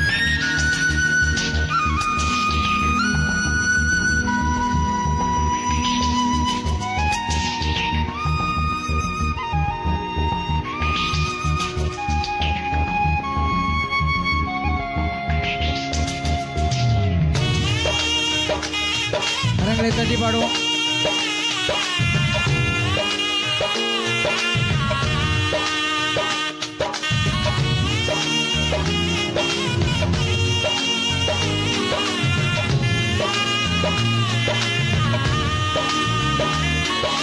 வாழ்வே நீதானையா,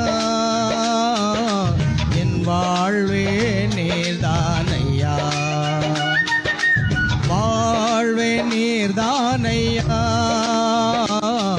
என் வாழ்வே நீர்தானையா, என் ஜீவனின் பலமே, என் ஜீவனின் பலனும் மாணவரே, என் வாழ்க்கையின் ஒளிவிளக்கே நீர் போதுமே, என் வாழ்வினிலே வாழ்வே நீர்தானையா, என் வாழ்வே நீர்தானையா.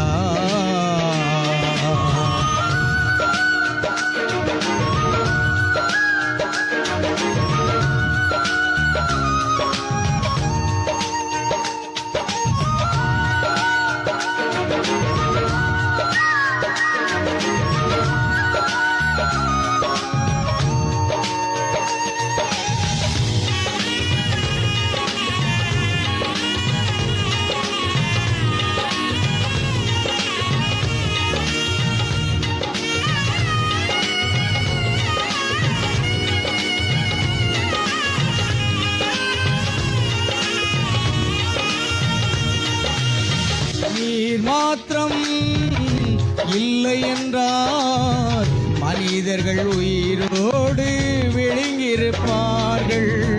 நீர் மாத்திரம் இல்லை என்றால் மனிதர்கள் உயிரோடு விழுங்கியிருப்பார்கள். நிற்பதுமே நிலைப்பதுமே, நிற்பதுமே நிலைப்பதுமே கிருபையினால் நான் வாழ்கின்றேனே, கிருபையினால் நான் வாழ்கின்றேனே. வாழ்வே நீர்தானையா, என் வாழ்வே நீர்தானையா, வாழ்வே நீர்தானையா, என் வாழ்வே நீர்தானையா, வாழ்வே நீர்தானையா, என் வாழ்வே நீர்தானையா.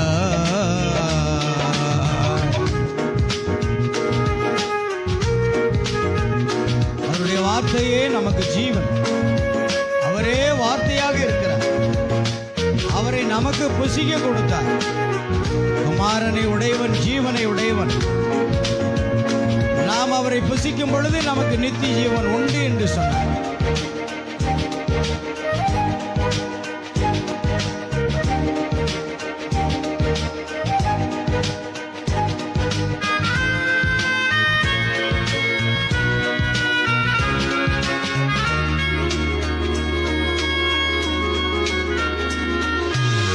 நான்கு திசையில் அலைந்தேன் திரிந்தேன், ஆறுதல் சொல்ல யாருமே இல்லை. நான்கு திசையில் அலைந்தேன் திரிந்தேன், ஆறுதல் சொல்ல யாருமே இல்லை. உன்னதமானவர் மறைவினில் வந்தேன், உன்னதமானவர் மறைவினில் வந்தேன். நிம்மதி நிம்மதி அடைகின்றேனே, நிம்மதி நிம்மதி அடைகின்றேனே. வாழ்வே நீர்தானையா, என் வாழ்வே நீர்தானையா, வாழ்வே நீர்தானையா, என் வாழ்வே நீர்தானையா, வாழ்வே நீர்தானையா, என் வாழ்வே நீர்தானையா.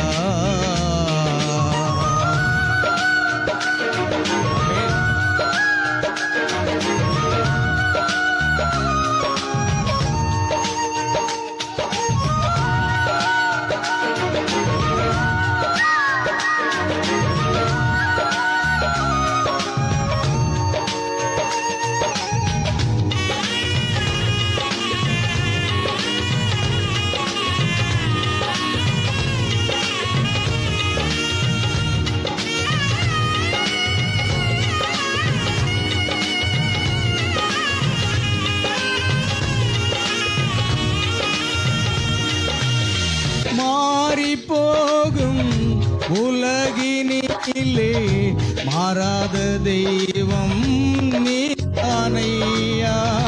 மாறிப்போகும் உலகினிலே மாறாத தெய்வம் நீதானையா. கிருபையின் மேலே கிருபையை தந்து, கிருபையின் மேலே கிருபையை தந்து, நிர்மூலமாகாமல் காத்தீரையா, நிர்மூலமாகாமல் காத்தீரையா. வாழ்வே நீர்தானையா, என் வாழ்வே நீர்தானையா, வாழ்வே நீர்தானையா, என் வாழ்வே நீர்தானையா, வாழ்வே நீர்தானையா, என் வாழ்வே நீர்தானையா, வாழ்வே நீர்தானையா. வாழ்வே நீர்தானையா, வாழ்வே நீர்தானையா, என் வாழ்வே நீர்தானையா. என் இயேசுவே என் ஜீவனே, என் ஜீவனின் பலனுமானவரே, என் வாழ்க்கையின் ஒளிவிளக்கு நீர் போதுமே என் வாழ்வினிலே. வாழ்வே நீர்தானையா, வாழ்வே நீர்தானையா, வாழ்வே நீர்தானையா, என் வாழ்வே நீர்தானையா. ஹல்லேலூயா. நம்ம எல்லாரும் கரங்களை தட்டி கர்த்தரை மகிமைப்படுத்துமா. நன்றி ஆண்டவராக இயேசுவே, துதிக்கிறோம், ஸ்தோத்திரிக்கிறோம் கர்த்தாவே. அருமையான ஆண்டவரே, வாரத்தின் முதலாம் நாள் நீர் இயேசு வீட்டிலிருந்த நாளிலே உம்மை துதித்து, உம்மை பாடி, உம்மை ஆராதித்து, உம்மை மகிமைப்படுத்தவும், உம்முடைய ஜீவனுள்ள வார்த்தையை கேட்கவும் எங்களுக்கு நீர் கொடுத்த அந்த கிருபைக்காக உமக்கு நன்றி செலுத்துகிறோம். எங்கள் கர்த்தராகிய இயேசு கிறிஸ்துவின் நாமத்தினாலே கர்த்தர் இந்த ஆராதனை முழுவதுமாக பொறுப்படுத்தி ஆசீர்வதித்து கொடுத்தீர். நன்றியப்பா.